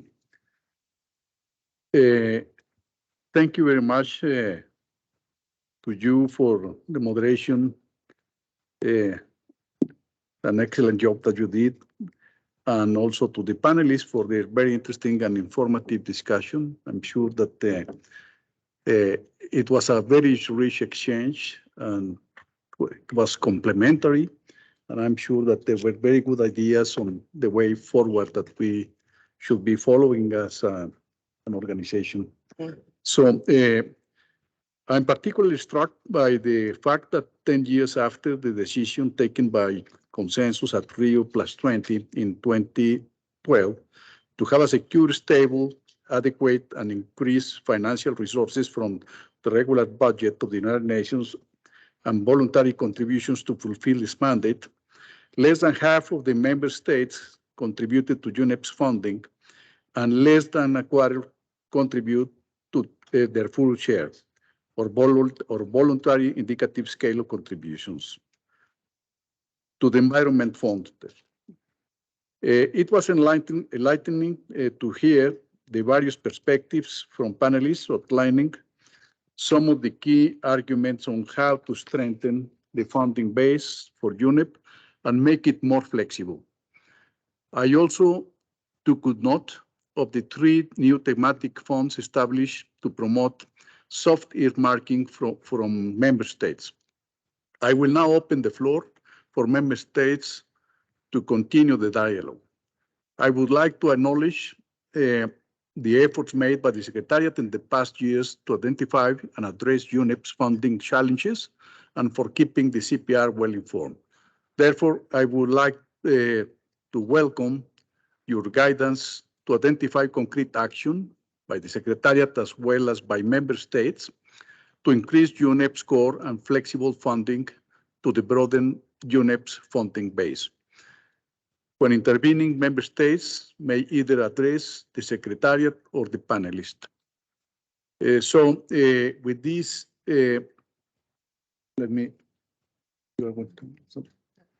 with this, I'd like to open the floor to the membership so that we can have an opportunity to add to what we have done already on this topic. Thank you. The floor is open to delegations.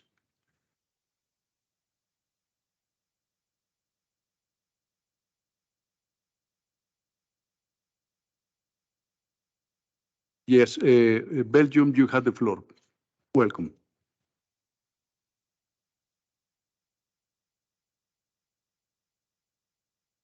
I'm sorry, sir. Sorry, Chair. I will come back later, but I will wait until the EU has made its points first. I'm sorry. I will come back. Okay. Next on my list is the EU then. Thank you very much, Chair, and apologies for us not being always too coordinated. Let me first of all thank on behalf of the EU and all member states for putting this discussion on financing of UNEP on the agenda of the annual subcommittee. I also thank Kathy for a very good and clear presentation showing where we are on funding and what are the challenges. And I think I'm especially grateful for the discussion in the panel that we just heard, which offered the first-hand experience and some answers why we all have the responsibility to support UNEP. The UN and its member states would like to thank all member states that have contributed to the Environmental Fund, and especially those who have contributed a full WISC. We note that despite all these efforts and agreed declarations and commitments at Rio Plus 20 and at UNEP at 50, the overall funding base of the Environment Fund still remains small and fragile. Like we saw in the presentation, 90% of the funding of the Environmental Fund is provided by 15 donors, several of them being from the European Union. This is simply not sustainable. And I would like to echo here the acting deputy executive director who said that the triple planetary crisis is a deteriorating situation across the globe, which requires more and more resources. And United Nations member states are increasingly demanding more action and support from UNEP. And of course, this demand needs to be met by all member states partnering together to deliver on all these requests. We also saw today in the panel that several African countries came back to paying their voluntary contribution. We would like to congratulate them and hoping that this will give encouraging example to all other member states. Now, moving to some more concrete recommendations we would like to offer is first that the resource mobilization of UNEP should be geared towards more core and flexible funding with specific attention paid to the Environmental Fund. The effectiveness of implementation of UNEP resource mobilization strategy should be evaluated and potentially strengthened. We also encourage UNEP's efforts to strengthening its cooperation with the UN development system, and we encourage you to put more efforts to partner with the international financial institutions, as they possess significant resources that could be leveraged in partnership also with other UN bodies to achieve UNEP's goals to increase environmental results at country levels. Furthermore, the EU and its member states like to suggest UNEP to consider stronger recognition of member states that contribute to Environmental Fund above certain threshold. Perhaps one way to do it is to allow them to participate in steering committees or advisory boards based on their strong commitment to UNEP's work and, of course, based on their specific expertise they have in a concrete area. Such stronger involvement may also positively impact member states' willingness to contribute over time. The EU and its member states also stressed that UNEP could encourage donors to provide non-earmarked funding, as it gives better flexibility to UNEP, for instance, through a better communication on the results of the use of non-earmarked funding, and through appreciation and visibility of donors that provide non-earmarked funding. This would likely help member states to give more political value to non-earmarked funding and would encourage other donors to do so. I would also be quite open to the idea of having something like a group of friends of UNEP to overcome underfunding of UNEP and to contribute to speed up the tackling of triple planetary crisis. But we also believe that UNEP should continue reaching out to all countries that so far not contributed according to WISC. This engagement should focus on better explaining how WISC works and how it's been built, and also would need to seek to clarify concerns these countries may have that prevent them from funding. So I thank you again for possibility to provide our comments, and thanks very much again for offering this whole discussion on the very urgent and important matter. Thank you. Thank you very much for your comments, EU. Now, next on my list, I have Algeria on behalf of the African Group. Algeria, welcome.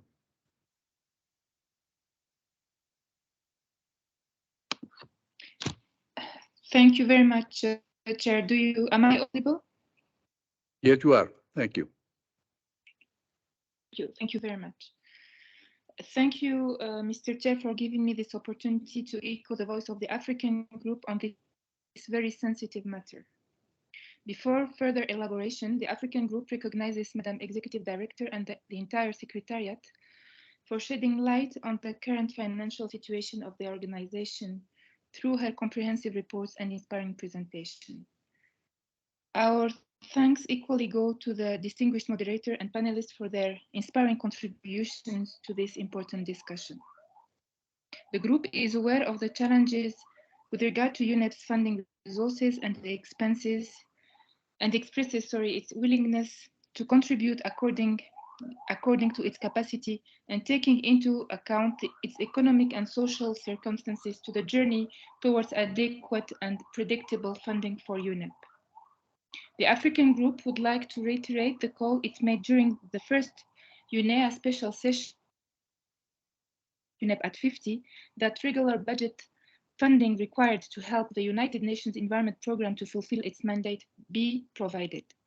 Moreover, the African Group seizes this opportunity to call for a wide mobilization from a wider base of financing partners to ensure sustainable and reliable funding for the implementation of UNEP's program of work in its entirety, including all the resolutions in a balanced manner. The African Group notes with concern the conclusion from the 2020 Multilateral Organization Performance Assessment Network Assessment, WOPAN, that UNEP continues to be highly dependent on inflexible earmarked funding and upholds its recommendation that unrestricted financial resources be increased for the organization to meet the growing demands and deliver the expected results, notably in favor of most vulnerable countries, including African countries, which are the less contributors to the planet degradation. The group therefore stresses the need for more flexibility in the funding of the organization. In this regard, the group looks forward to more clarity on the three thematic funds for climate stability, living in harmony with nature, and pollution-free planet. In essence, the group sees merit in this approach, provided that it offers the possibility for funding projects and programs to tackle global environmental challenges such as desertification, drought, land degradation. The group hopes that the Secretariat will further clarify the mechanism of resource mobilization that could give these funds launched at UNEP at 50 a better fate than the pre-existing ones. In any case, the group commends the tremendous efforts of the Secretariat in the view to securing funds for the various programs that are necessary for UNEP to deliver on its mandate and support member states in their struggle to protect the environment while ensuring the daily livelihood of their respective people. The group expresses its appreciation to UNEP's partners and encourages some of those among them who are in capacity to increase the level of their contributions to do so in line with the well-known principle of common but differentiated responsibilities. By doing so, they will be raising the level of our collective ambition for the environment, as well as the value of our commitment to provide future generations with a sustainable planet. In this context, the group encourages member states to provide more non-earmarked funding in order to allow for flexibility in the distribution of UNEP's much-needed support and response to environmental issues in a balanced and impactful manner through adaptive and mitigated activities from our collective efforts and especially towards the most vulnerable, including in Africa. Mr. Chair, I thank you. I thank the distinguished ambassador of Algeria on behalf of the African Group. Next on my list, I have Belgium, please. Now you have the floor, Belgium. Thank you very much, Chair. First of all, I really want to thank the Secretariat and the participants in the panel. I think this is a really nice way to organize such a session, and thank you all for a very rich discussion. I really recognize the comments made by Indonesia and Tanzania on knowing your country's budget systems, the need for justification and accountability, how governments take decisions and set priorities, and making the link with citizens, and the need to demonstrate that the money is well spent. and also to Barbados. Thank you for the inspiration provided, and which is, of course, very much needed to move forward and also to move political will. As Norway, we provide core funding to UNEP because we believe in its mandate and its mission. And so we take ownership of all the results achieved and the objectives that we, as member states at UNEA, made. After intensive consultations with all member states, we collectively agreed upon these objectives through the approval of the medium-term strategy and the program of work and budgets. So we also provide core funding because we are concerned about the impact of a too large proportion of earmarked funding on the organization's operational effectiveness. This is not a stance we take on our support for UNEP alone. Belgium has these kinds of multi-annual partnerships with our 15 priority UN partners. Others are UNDP, UNICEF, FAO, UN Women, and so others. A contribution to UNEP's thematic fund for climate stability is also under consideration. And if this is to be approved, we will again make a shift from some of our earmarked contributions to more flexible funding. And then, from the perspective of a core donor, I wanted to give some perspective on the challenges we do experience and where we feel that improvements should be made. And I align myself with the statement made by the EU in this regard.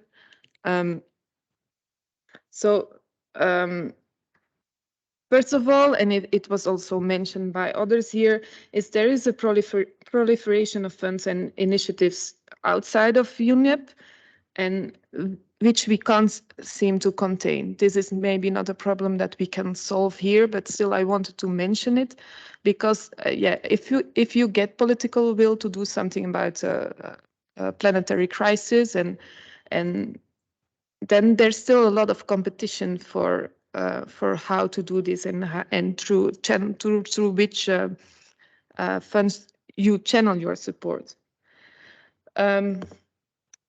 With regards to the mobilization resource strategy, everybody in UNEP staff needs to get on board, and I think that thematic funds can probably also help with that.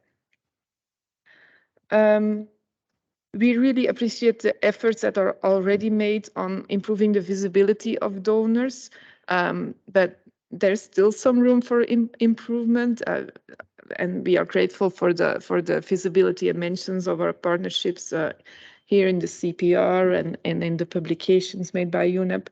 But UNEP's work also needs to be visible throughout the UN system. We've already pointed that out this week. Others in the UN system have to make room as well, and this needs to be discussed with other UN organizations, how to go about it. I am going to give a concrete example. We are also supporting UNDP's climate promise, and they explain to us we rely on UNEP's work to make this happen. But then when we go to their website, it used to be that UNEP was mentioned somewhere in some dark corner. But we mentioned this to UNDP, that we were not pleased to see that because we are a supporter for UNDP and UNEP. And so this has changed, and UNEP is now reflected on the website of the UNDP climate promise. This is a small improvement, but I guess this is already something. What's for us also very important is that UNEP's work needs to be visible on the ground. Every few years, we survey our embassies in our partner countries on what the UN is doing and what the several UN agencies are doing. And I know this is a challenge for UNEP because they work through other UN organizations. But still, those embassies give us feedback on the effectiveness of the UN. So it should be very clear how UNEP through the UN works on environmental issues. And we have heard this week very promising things with regards to the implementation of the UN reform, the work of UNEP in common country analysis and frameworks. And so we hope to see improvements in that regard in the future. Another thing I wanted to point out that, well, when we are considering funding for UNEP and we wanted, for instance, to spend some climate finance, we are very understandably asked, well, would you consider a contribution to the Climate Stability Fund? This is, of course, we considered this and it's looking very promising. I just can't officially say it here. But then sometimes there are specific initiatives or flagships where we as a member state want to have a seat at the table. And then apparently you can only have that seat when you contribute more.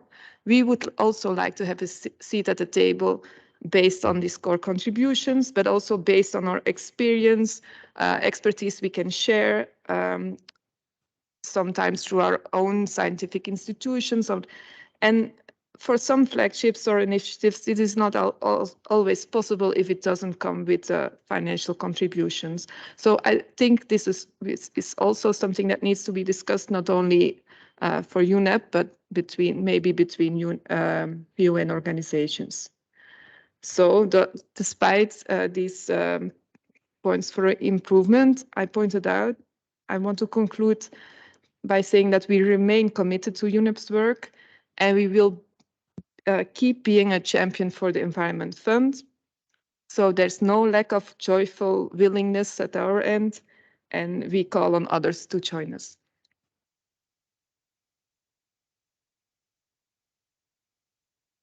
Thank you very much to Belgium. I now have on my list of speakers, France, please. You are welcome. Thank you very much, Chair, and it is my first intervention. Allow me to congratulate you for the way you are chairing this meeting. Let me also appreciate the organization of this panel. It was an original and participative way of discussing this important topic. France wish to first thank the Secretariat for this comprehensive presentation on UNEP funding challenges. And France aligns itself with the position presented by the European Union. France remains committed to support UNEP's program of work implementation through an annual contribution of $7.55 million to the Environmental Fund, which makes France one of the most prominent donors. This contribution is largely a non-earmarked contribution. As many other UN agencies, UNEP is facing a lack of non-earmarked funds. It is a major problem because this lack may undermine the work of UNEP. In our view, it is the non-earmarked funds and contributions that guarantee UNEP's flexibility to properly deliver its mandate. So it is essential that we collectively, UNEP, but also the UN member states, politically highlight the non-earmarked contributions and the way they are used. France encouraged the Secretariat to further communicate on the result achieved through the non-earmarked contributions. In this regard, let me appreciate the screening of today's video on fundings. It's a step in the good direction toward a better communication on the Environment Fund value. We also encourage UNEP to further engage in a strategic dialogue with the main donors in the use of the non-earmarked funds. To us, highlighting the importance of non-earmarked contribution is a more viable solution to ensure the sustainability of the Environment Fund than the creation of additional thematic funds that will probably result in additional softly earmarked contribution, but certainly not resolve UNEP's Environmental Fund difficulties. Let me conclude by welcoming the Secretariat's proposal to create a group of friends to exchange on these financial challenges. Thank you very much. I thank you, France. for your comments. Next on my list, I have the United States, please. United States is welcome. You have the floor.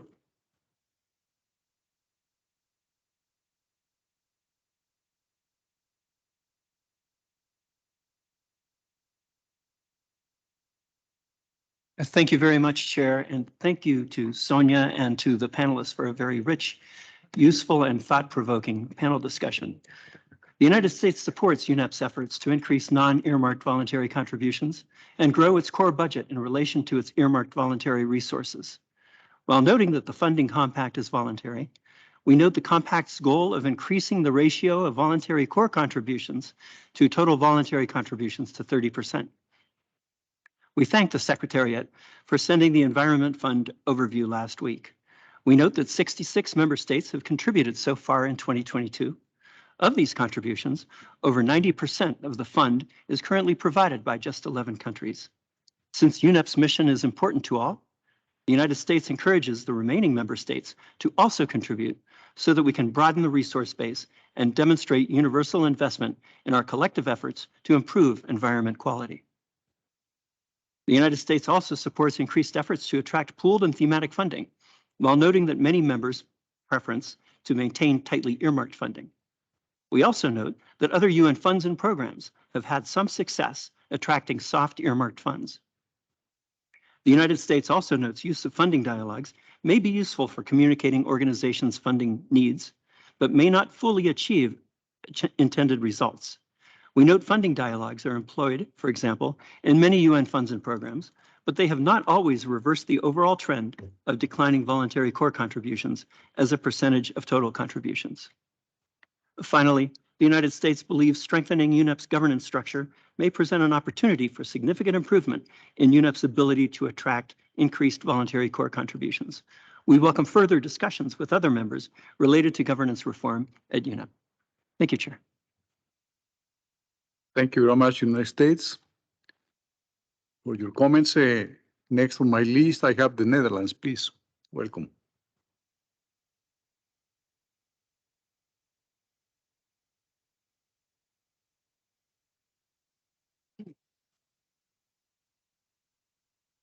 I think you have to press the microphone, please.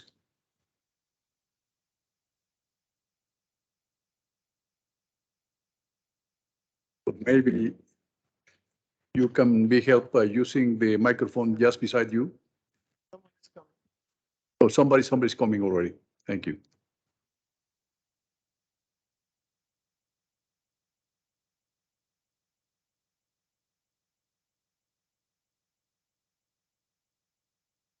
The ones who got the mic, I don't know why.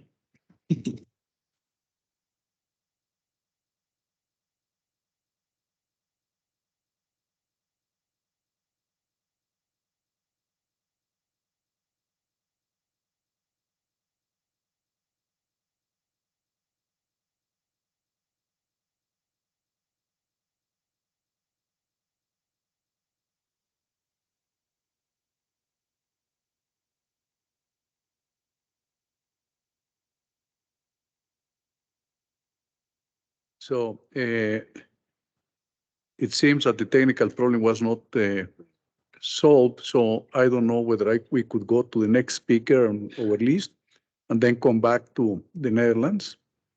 Thank you. So we have Malawi as a next speaker, please. Malawi, you're welcome. Thank you, Chair. My delegation thanks and appreciates the Secretariat for the presentation regarding funding and finances. From the outset, my delegation would like to align itself with the statement delivered on behalf of the African Group.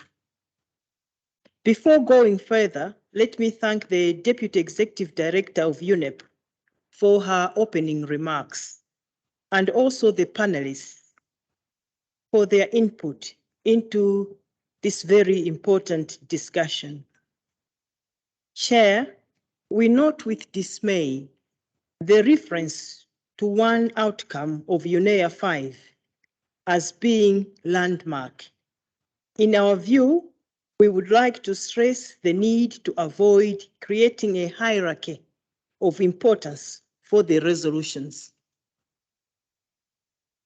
Chair, we have taken note of the funding challenges that are affecting UNEP, and we would like to comment on two of these, namely regarding insufficient core funding and narrow funding base despite universal affiliation.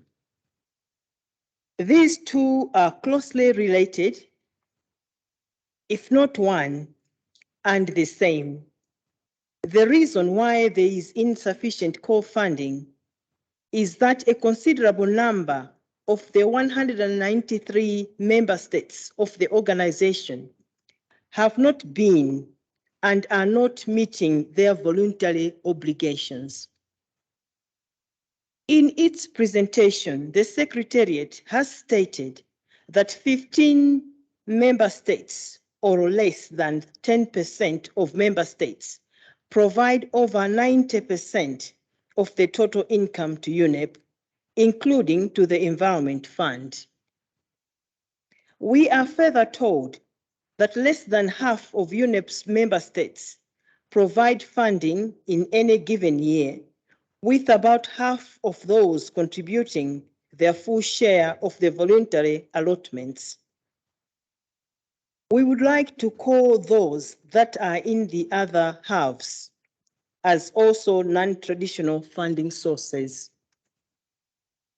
Therefore, deliberate efforts must be undertaken towards these non-traditional sources.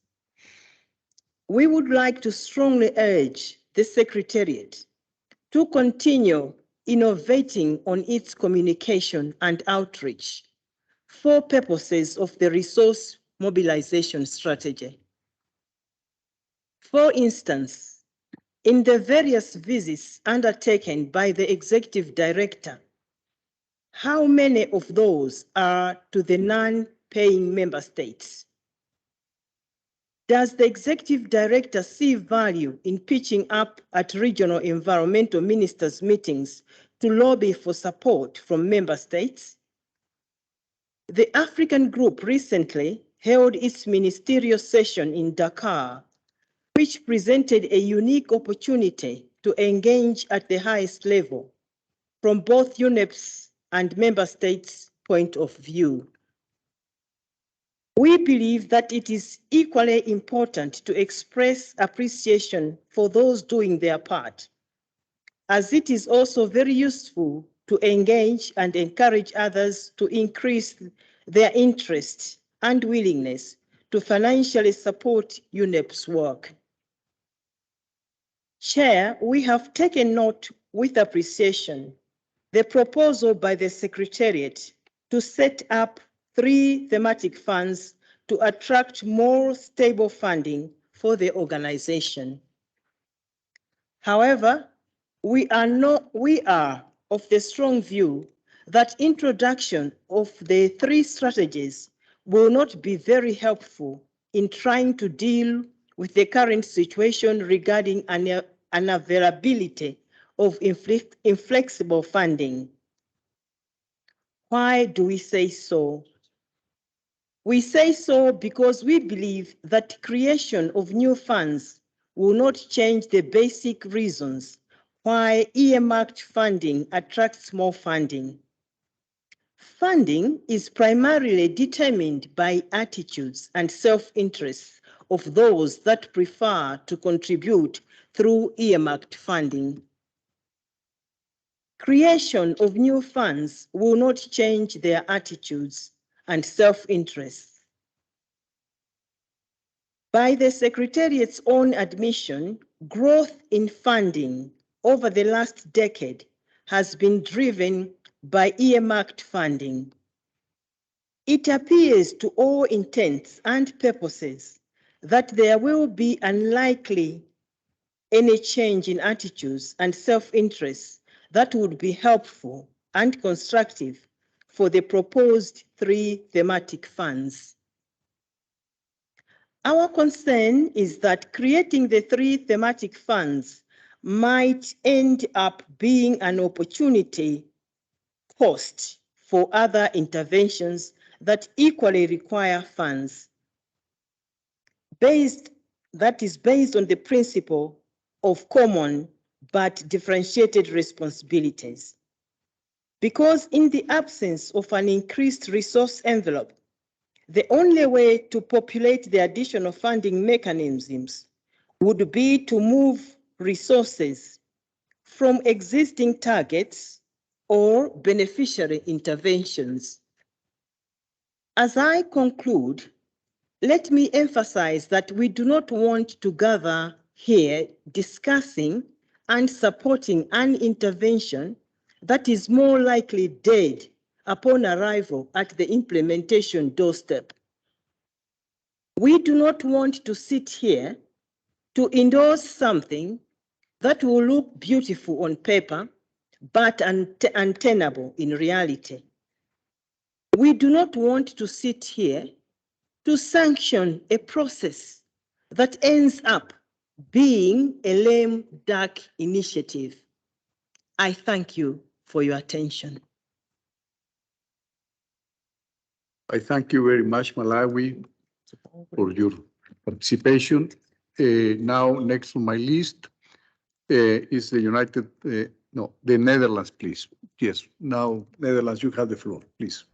I hope you. Yes, thank you, Mr. Chair, and apologies for the unexpected cliffhanger for our intervention. We thank the Secretariat for their efforts and hard work and for today's presentation, including the interactive elements. And we thank also the participants of the panel for sharing their perspectives, their insights and their ideas, and for stressing the urgency of this discussion. We align ourselves with the EU and we're happy to support also many of the points made by colleagues who spoke before us. We too consider this one of the most important discussions of this week, as a lack of adequate funding hinders the full implementation of the medium-term strategy and program of work, of UNEA resolutions, and also the reform and efficiency agenda.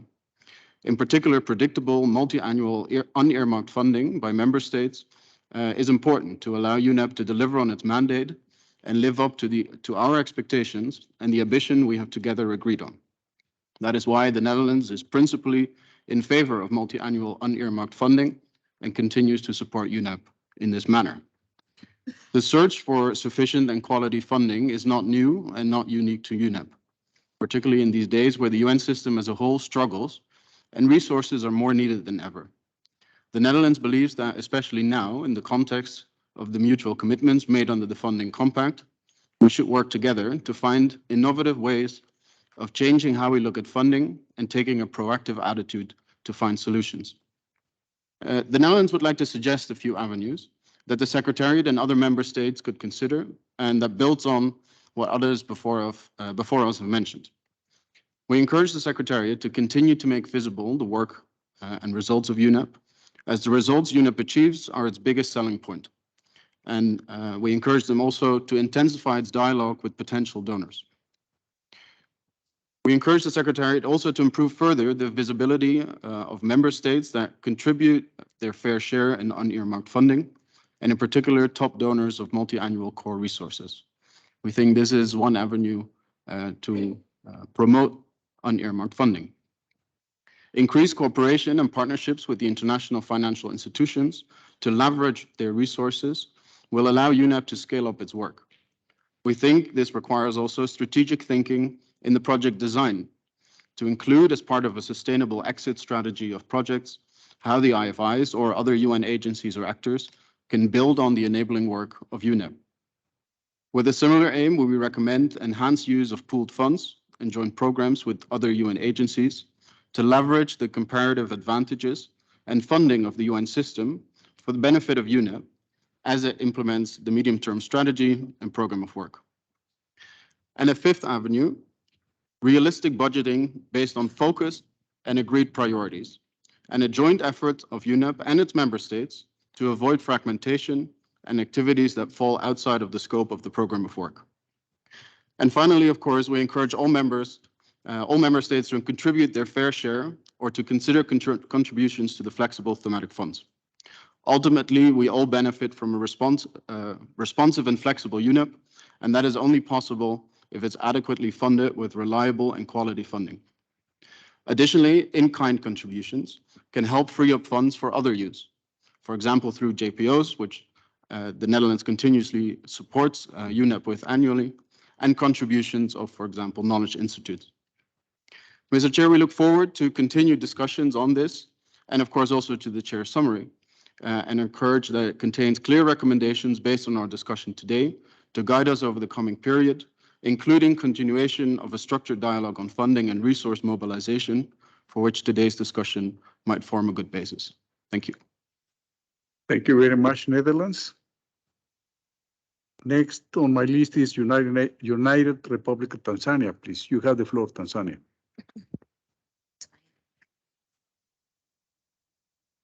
Thank you, Mr. Chair, for the opportunity to make interventions on this very, very important agenda. On the outset, Tanzania aligns itself with the position presented by Algeria on behalf of the Africa Group. We also would like to thank the Secretariat for the presentation.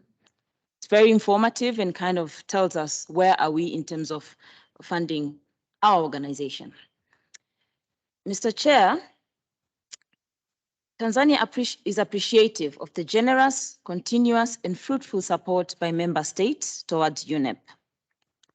The agenda items we've discussed the past 2 days cement the fact that these contributions are what have enabled UNEP to continue doing its work successfully, thanks to the support from all the stakeholders.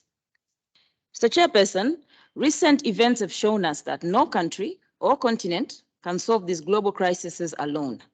Since they don't know borders or boundaries, each nation has a crucial role to play in addressing them. It is therefore paramount that unified efforts within the spirit of multilateralism in environmental matters, which, looking at the trend, it requires not only the invention of new ways and means to tackle them, but also expedited action. The need for financial resources to address these matters cannot be overemphasized. It is for this reason that my delegation encourages other member states to continue honoring their annual contributions to the fund as determined by the VISC. My delegation further calls for more flexibility in financing UNEP, as opposed to the growing trend towards earmarked and tightly earmarked funding witnessed today. We are of the view that with an adequate environmental fund, coupled by flexible other contributions, UNEP will be better positioned to deliver on the need for means of implementation and adhere to the principle of common but differentiated responsibility and capabilities. This will allow UNEP to serve all of us equally. Mr. Chair, may I also request for your indulgence to draw on a few observations from the financial report that has been presented here. Mr. Chair, the voluntary contribution of the 54 African countries for the year 2022, as determined by the VISC, is to amount to US dollars 1,205,490. Perhaps if compared to others, one might be quick to think this is not impactful. However, when these contributions are honored, they can cover the budget of at least half of the activities in the UNEP program of work for 2022-2023, as provided for in the program of work and budget that was presented in the UNEA 5. But the value of a penny is not on how it looks, but on what it can do. Mr. Chair, we have a saying in Tanzania, and allow me to share it here, but I will use the English version of the saying. It says, little by little, a bird built its nest. Tanzania believes that improved engagement with regional platforms, such as the Africa Ministerial Conference on Environment, the Africa Union Heads of State Summit, together with specialized committees, provide invaluable opportunities for engagement between UNEP Secretariat and environment docket holders and national leaders in the continent. UNEP can use these opportunities to share its successes and challenges, such as the lack of adequate finance, and therefore stimulate policy action towards addressing them for now and the future. We therefore encourage the Secretariat at the highest level possible not to miss out on these opportunities. Mr. Chair, I thank you for the opportunity. Thank you very much, Tanzania. Next on my list speakers is Switzerland, please. You have the floor, Switzerland. Thank you very much, Chair. And let me also add the thanks of Switzerland to UNEP and to Katie for the useful presentation and all the efforts and steps taken to tackle the funding challenges. We also thank the panel for the very valuable contribution and also concrete example. I think it's uncontested that more than ever we need a strong UNEP, and we share the views also raised by many that the situation concerning the Environmental Fund is not sustainable and too fragile. We therefore cannot emphasize more the need for all member states to contribute to the Environmental Fund, and we welcome all that have done so. It would also be interesting to understand maybe a bit better why the contribution have gone down. It's also unclear to my delegation. Switzerland is proud to be among the member states that pay their full share to the Environmental Fund non-earmark, noting that competition for funds at the national level is very big and will not decrease. For now, we have been successful in securing adequate funding for UNEP, and we hope it will continue. We also always look at possibility for funding opportunities beyond the Ministry of Environment, which I think could also be an interesting avenue for UNEP to sometimes look more into. A number of ministries, Ministry of Agriculture, Ministry of Energies, could also be interested in partnership opportunities with UNEP. We also understand the request and the need for more flexible funding, and we are glad that the thematic fund seems to offer an option, notably for some of the main UNEP donors. However, we would like to raise some issues or questions. We believe that there might be a need for a more nuance to be made between core funding and tight earmarking. Indeed, for my delegation, it's not always clear in which category the many direct funding requests we receive for UNEP would fall. One concrete example is the decision at UNEA 5.2 to launch a negotiation for a plastic treaty. We got very quickly funding requests, and in the opinion of my delegation, in order to ensure that we could quickly secure funds to allow for the prompt setup of an INC secretariat and have the first INC one in Uruguay, we thought that it would be better to make sure that the fund would be directed to this process. It would have been unclear to us how core funding would have allowed for this prompt setup of the process. So there seems to be also a tension in reality between the call for core funding and the reality of the work. And we think that maybe this could also be explored a bit further. We also agree that UNEP should focus its mobilization and resource efforts on core funding. But on this, again, I think we need also to discuss and have more in-depth discussion on this tension between the call for more core funding and the many funding requests we get for specific programs and projects that donors receive. One additional thing that we think could also help secure more fund for the Environmental Fund is also to better understand how this is allocated and, for example, how this money could be implemented for new mandates, for example, given at UNEA. And on this, I think we discussed already yesterday afternoon that the funding gap for UNEA resolution, all of them for the UNEA 5.2 resolution remains an issue. And I think this could also require further conversation. So to say that we are very much looking forward to engage further with UNEP and interested member states to discuss this further and see how best this could be done to improve the situation. And we might need also to see what would be the best format for the different type of discussion that are needed, but you can count on Switzerland's support. Thank you. Thank you very much, Switzerland, especially for your support. Next on my list is China, please. You are welcome. Thank you, Mr. Chair, for giving me the floor. And I'd like to join previous speakers to congratulate Your Excellency and the Secretariat for the inspiring organization of this session. And the whole afternoon, I didn't feel any necessity to step away to refill the water or anything. It's fascinating. And also, my appreciation goes to Sonja for being a very impressive anchor and panel moderator. And China supports, as always, to strengthen UNEP and endeavors to keep up to its commitment to the Environment Fund and others.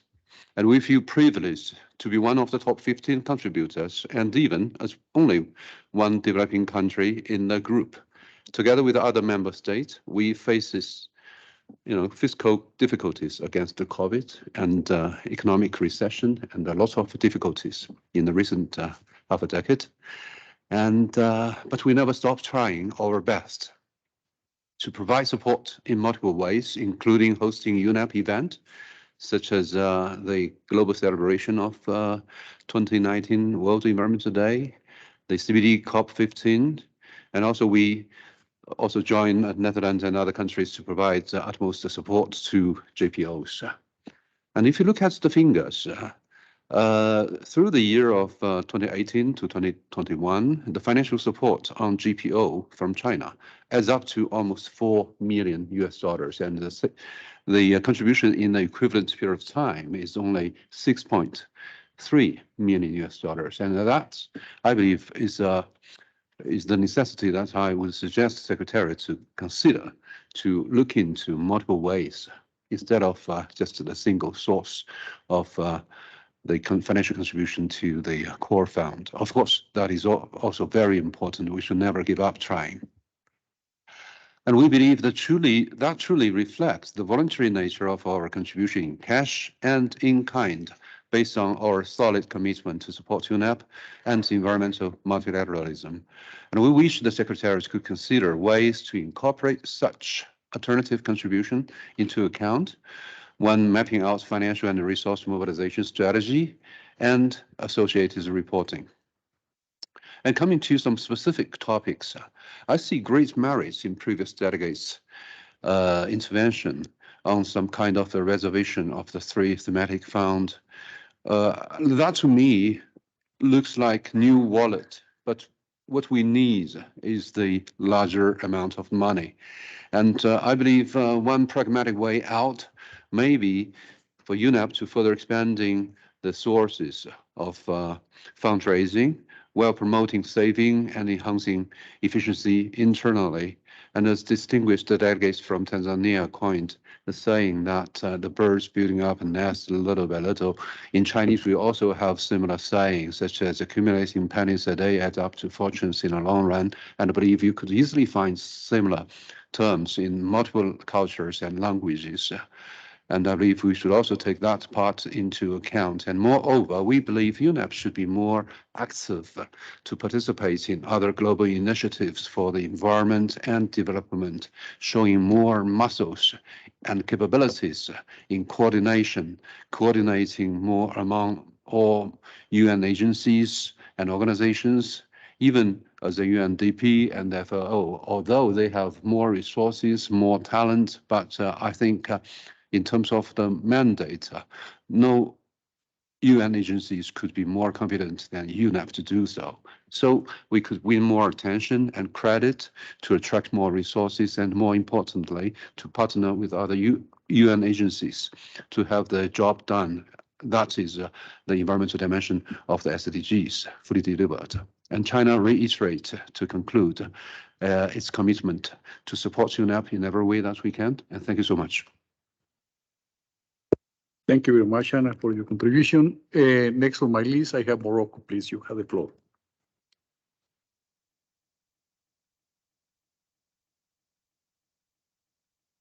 Yes, Morocco, please, you have the floor.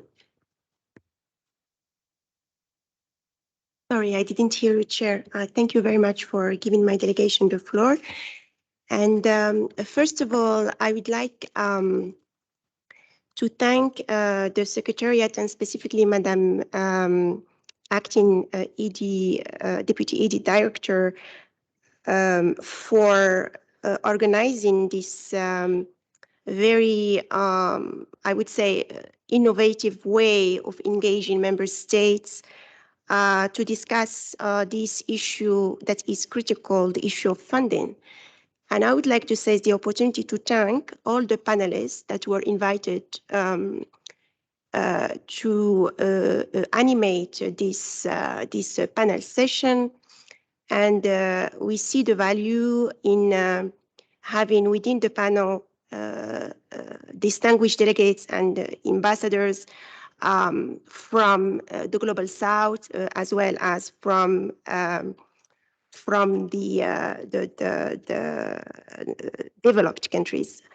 And so we find it very interesting to have this discussion because, and I do share the point of view that was made by my colleague and distinguished delegate from Indonesia when he underlined the crucial role of the permanent mission here in Nairobi in order to inform their government back about these discussions that are taking place here in Nairobi.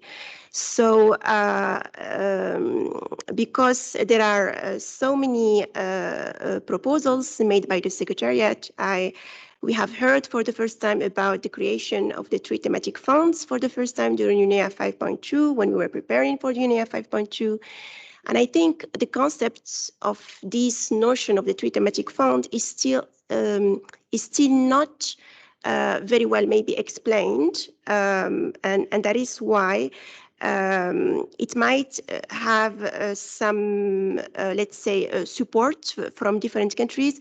But I think that the countries who still didn't get the possibility to express themselves about how they see those 3 thematic funds, I think it needs more explanations, more reaching out. And as Morocco, we see the 3 thematic funds. It could be also one explorable option to maybe encourage states who have a particular interest in one of the pillars of one of the 3 planetary crises. It could be, for example, a country having more interest in pollution, plastics or on climate change or on biodiversity, etc.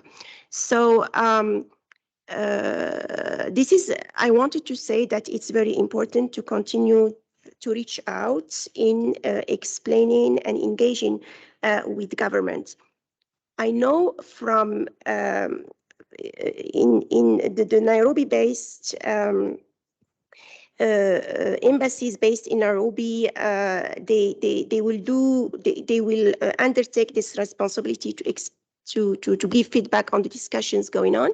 But I also know, and here I just want to refer to the discussions that we had, I think yesterday, when we had regional offices also addressing the subcommittee, and when they touched upon this issue of funding. Specifically, I want to refer to the director of ROA when he explained that ROA as a regional office for Africa is also engaging with the countries, for example, at the margin of AMCEN, and also trying to bring their own new initiatives in order to engage more countries to accept the finance, to be willing to contribute to the fund. Having said that, of course, Morocco aligns itself with the statement that was made by the Africa Group, but also Morocco has been contributing, I think, its share or contributing to the UNEP voluntary fund in a regular manner, in a very systematic manner. Even if it's a voluntary contribution, from the point of view of my country, it is obligatory because of this responsibility of its full share to the environment. And I think one of the panelists have touched upon explaining that when there is a political willingness to do it, then it becomes something that is regular. Having said that, we in Morocco, Morocco is actually following the work that is being done by UNEP. And can also contribute in other activities. It could be contribution in kind, as it has been raised by distinguished colleagues from China, as well as financial contribution depending on specific projects. These are, I think, member states, they can be engaged by UNEP on several levels. With regard to the UNEP resource mobilization strategy, we think that UNEP the Secretariat is doing a lot of activities. The ideas put in the concept note are very valuable ones, and we think that it should intensify and multiply those activities in trying to reach out to other partners from the private sector. It could be those multinational corporations who are also having an interest in preserving the environment, as well as why not all those individuals, the very wealthy individuals or philanthropic associations who can also contribute to the activities of the fund. With regards to the earmarked and non-earmarked contribution to the fund, from what we have read, it looks like many of the developed countries are more interested in contributing to the earmarked fund because it could be understood in a way that they want that the money they are giving are the money invested in the project they are interested in. But on the same time, we should recognize that it does not give the flexibility, the needed flexibility for UNEP to be able to cover all the other activities, and also on the term of the predictability of the fund. So this is maybe could be a very challenging situation that all of us need to think of it, and to try to maybe come up with an innovative way in order to change this state of affairs. Having said that, I believe that all the state members who are all state members of UNEP are all interested and are investing. They are engaging truly for achieving the objectives of the environment, and some countries might have difficulties. I'm speaking about the countries from the global south, who might actually, the poor countries who might not have the possibility to do so. But we have heard from the ambassador of Barbados as a small country, but still contributing to its fair share. So we think UNEP can still explore other ways to engage with all different countries, and there will be a solution to that. And I think we have to keep believing in that we are all in this, and that we are all responsible and can take up this responsibility to better to the best way possible. That's all what I wanted to say, and I thank you. Thank you very much, Morocco. Next on my list is New Zealand. You have the floor, sir. Thank you, Chair.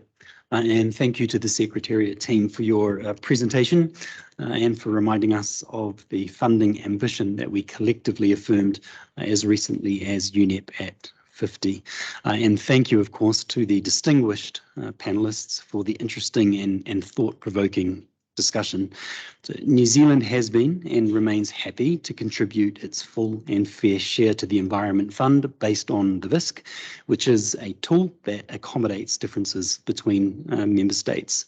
The contribution is part of our commitment to UNEP, to strengthening its work, to the global environment agenda, and to the spirit of decisions we've taken collectively as member states to support the Environment Fund. We don't provide non-core funding to UNEP directly, but of course, UNEP's important role as an implementing partner for the Global Environment Facility, especially for small island developing states, was one of the reasons why we increased our contribution to the GEF by 50% in GEF 7 and 100% in GEF 8. Like others, we are concerned that only 79 member states contribute to the Environment Fund, and we were really encouraged to hear the range of ideas from the panel on what could be done to give member states the confidence to begin contributing based on the VISC.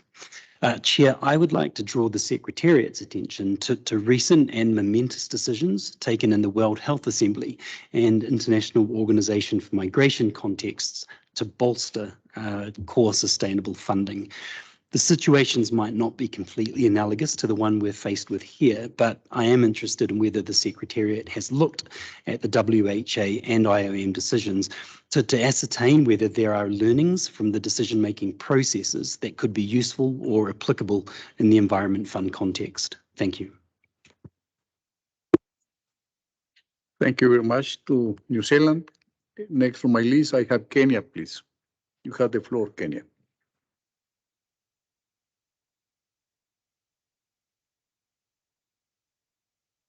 Thank you, Chair, for giving me this opportunity. Kenya aligns itself with the statement given by the Africa Group. And in regard to this, Kenya would like to thank the Secretariat for shedding light on the current financial situation of the organization through the reports and the presentations provided. We would also like to acknowledge the contribution of the panelists, moderated by the Acting Deputy ED.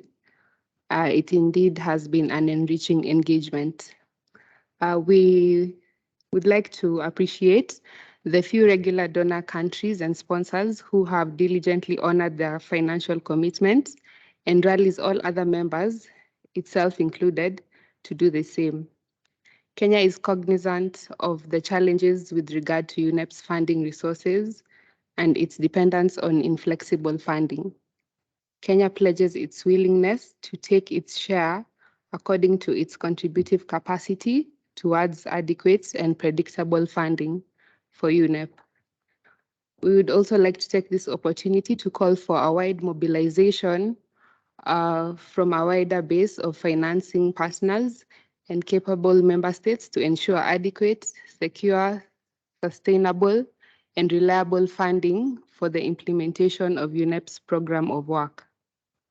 We therefore call on UNEP to look at more innovative ways to raise funds and direct more of the projects to developing countries. Increased and stable funding will improve the much needed assistance, making UNEP's response to environmental issues more balanced and impactful, adaptive and mitigated activities.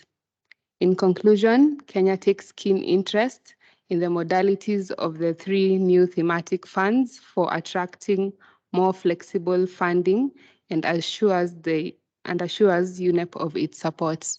Thank you, Chair. Thank you very much to Kenya. Next on my list is Canada. You have the floor, Canada. Thank you, Chair. Like others, my delegation would like to thank the Secretariat for this very stimulating session and the format, and to Katie for her enlightening talk, and all the panelists for their excellent insights. We would like to join others in underlying the critical importance of a well-funded UNEP, given that, as we all know, it delivers utterly important work on the triple crisis and acts as the global normative authority, and as a support to member states to implement MEAs and more. My government provides regular annual funding to the Environment Fund in the order of over 3 million Canadian dollars early in the calendar year, supplemented by earmark contributions to various instances under the UNEP family. Meanwhile, we are giving due consideration to the VISC. Others have said there is a need to increase core funding, and I also would like to touch on predictability. And we do have in Canada with UNEP a multi-year contribution to the Environment Fund, which offers the benefit of certainty, and we would encourage others to consider this tool.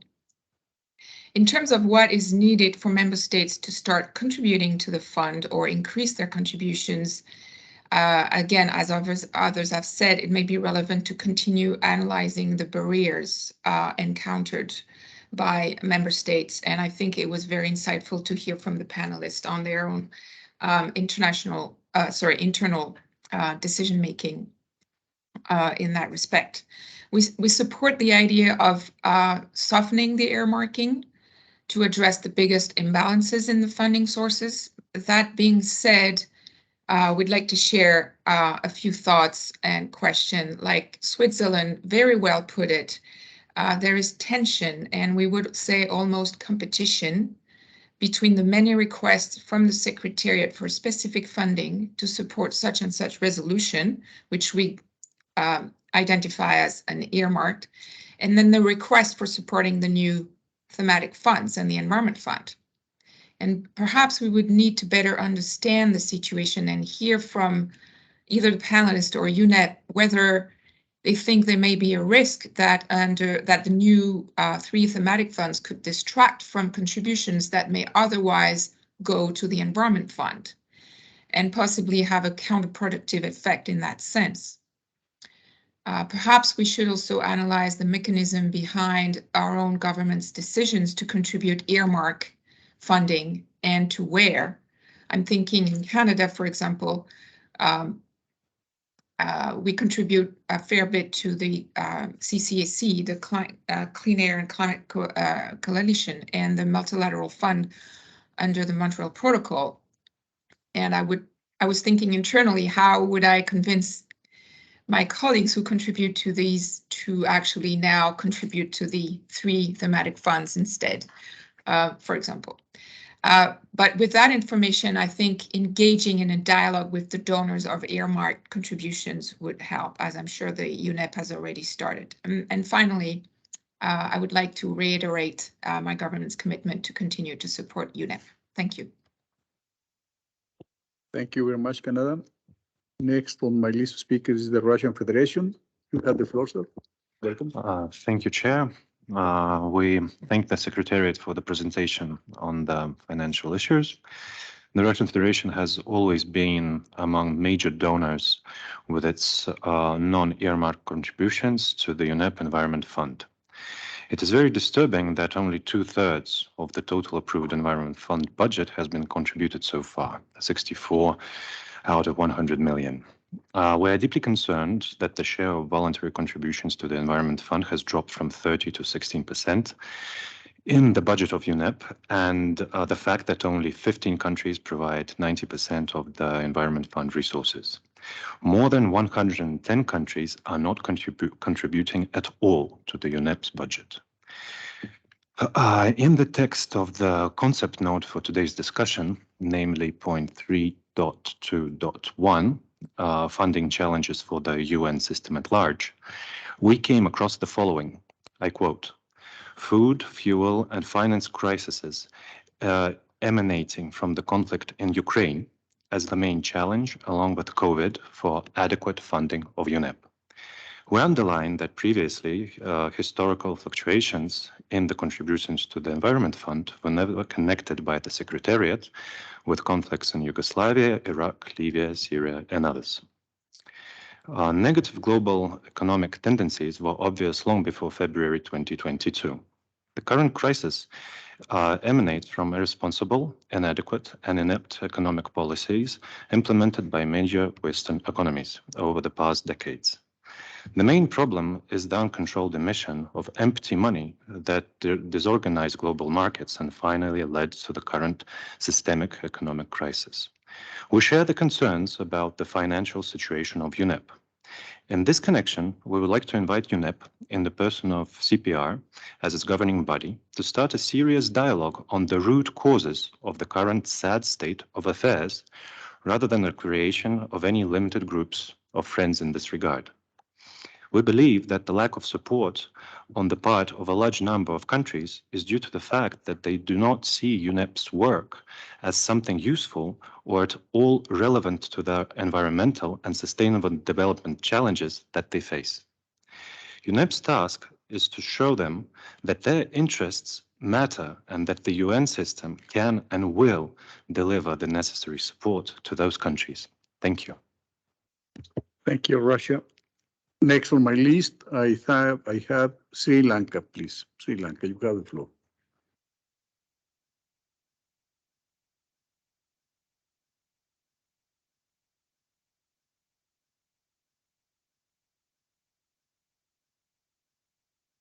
Thank you, Chair, for giving me the floor.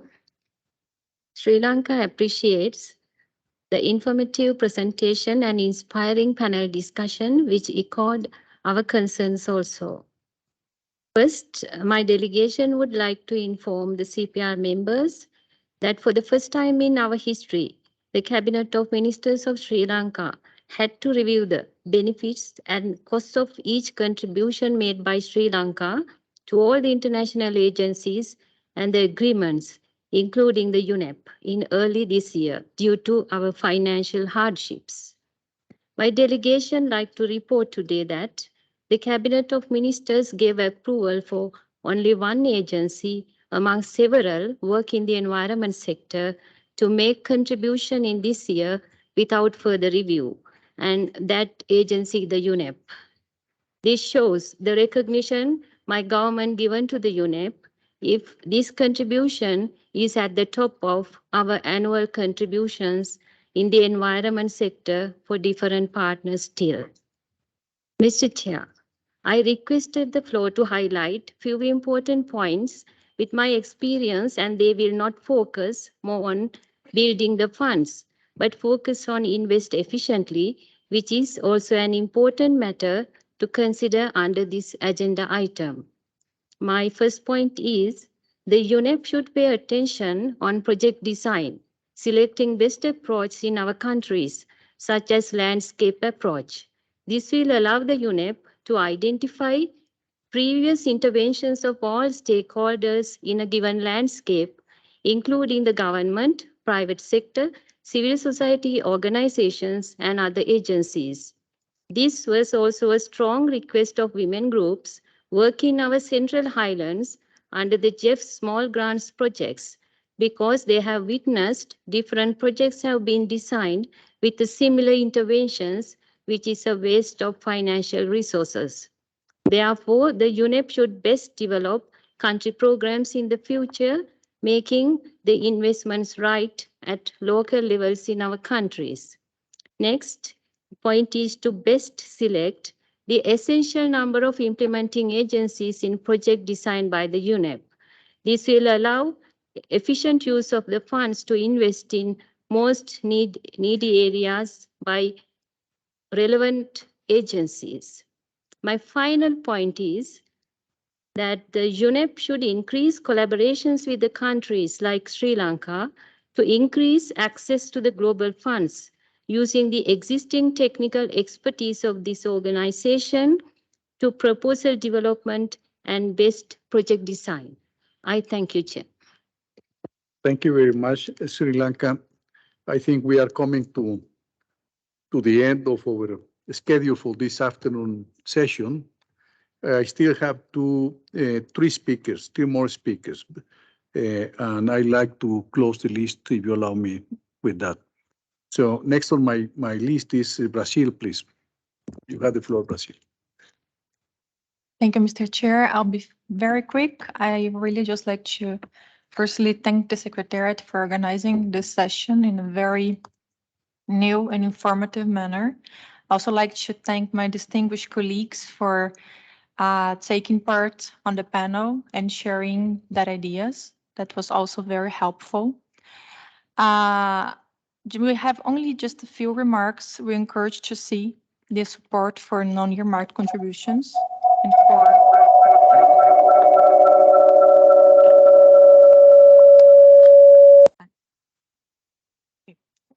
so apologies, I don't know if it was my computer.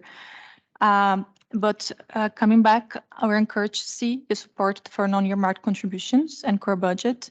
We take note of the new developments on the new tree funds. We'll take that under advisement. We have also been following with the keen interest responses from other countries to that.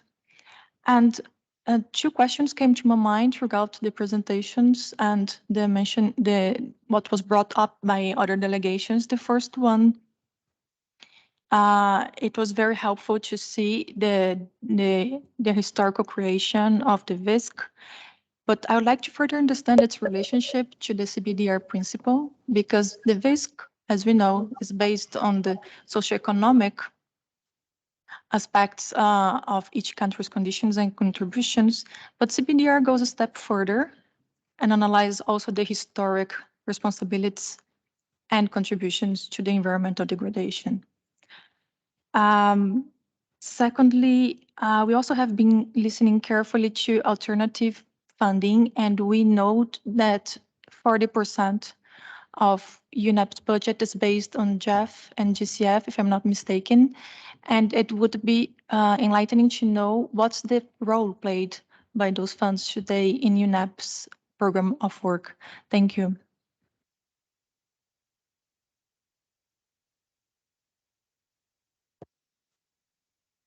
Thank you very much, Brazil. I have Japan next, please. Japan, welcome. Thank you, Chair.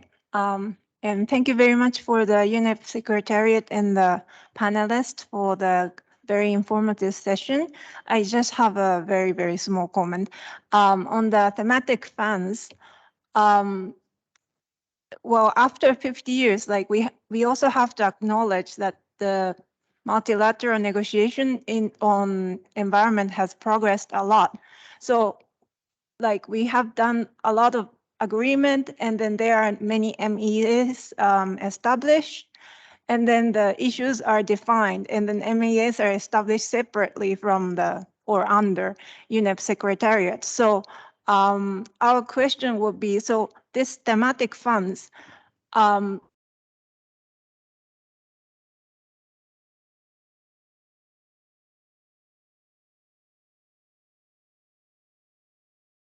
because there are MEAs which works on biodiversity, on pollution, and we do contribute to these instruments. So like how does, what is the demarcation between those different funding scheme, and what could UNEP Secretariat do for three planetary crises, which is different separately from those setups. Thank you. Thank you very much, Japan. Now, as a last speaker, I have the NGO Major Group, please. NGO Major Group. Thank you, Chair. Excellencies, thank you for giving me the floor on this important agenda point. On behalf of the NGO Major Group in UNEP, my name is Jatube Aziaka from Welfare Togo, co-facilitator of NGO Major Group. We are in challenging times and have been for a while.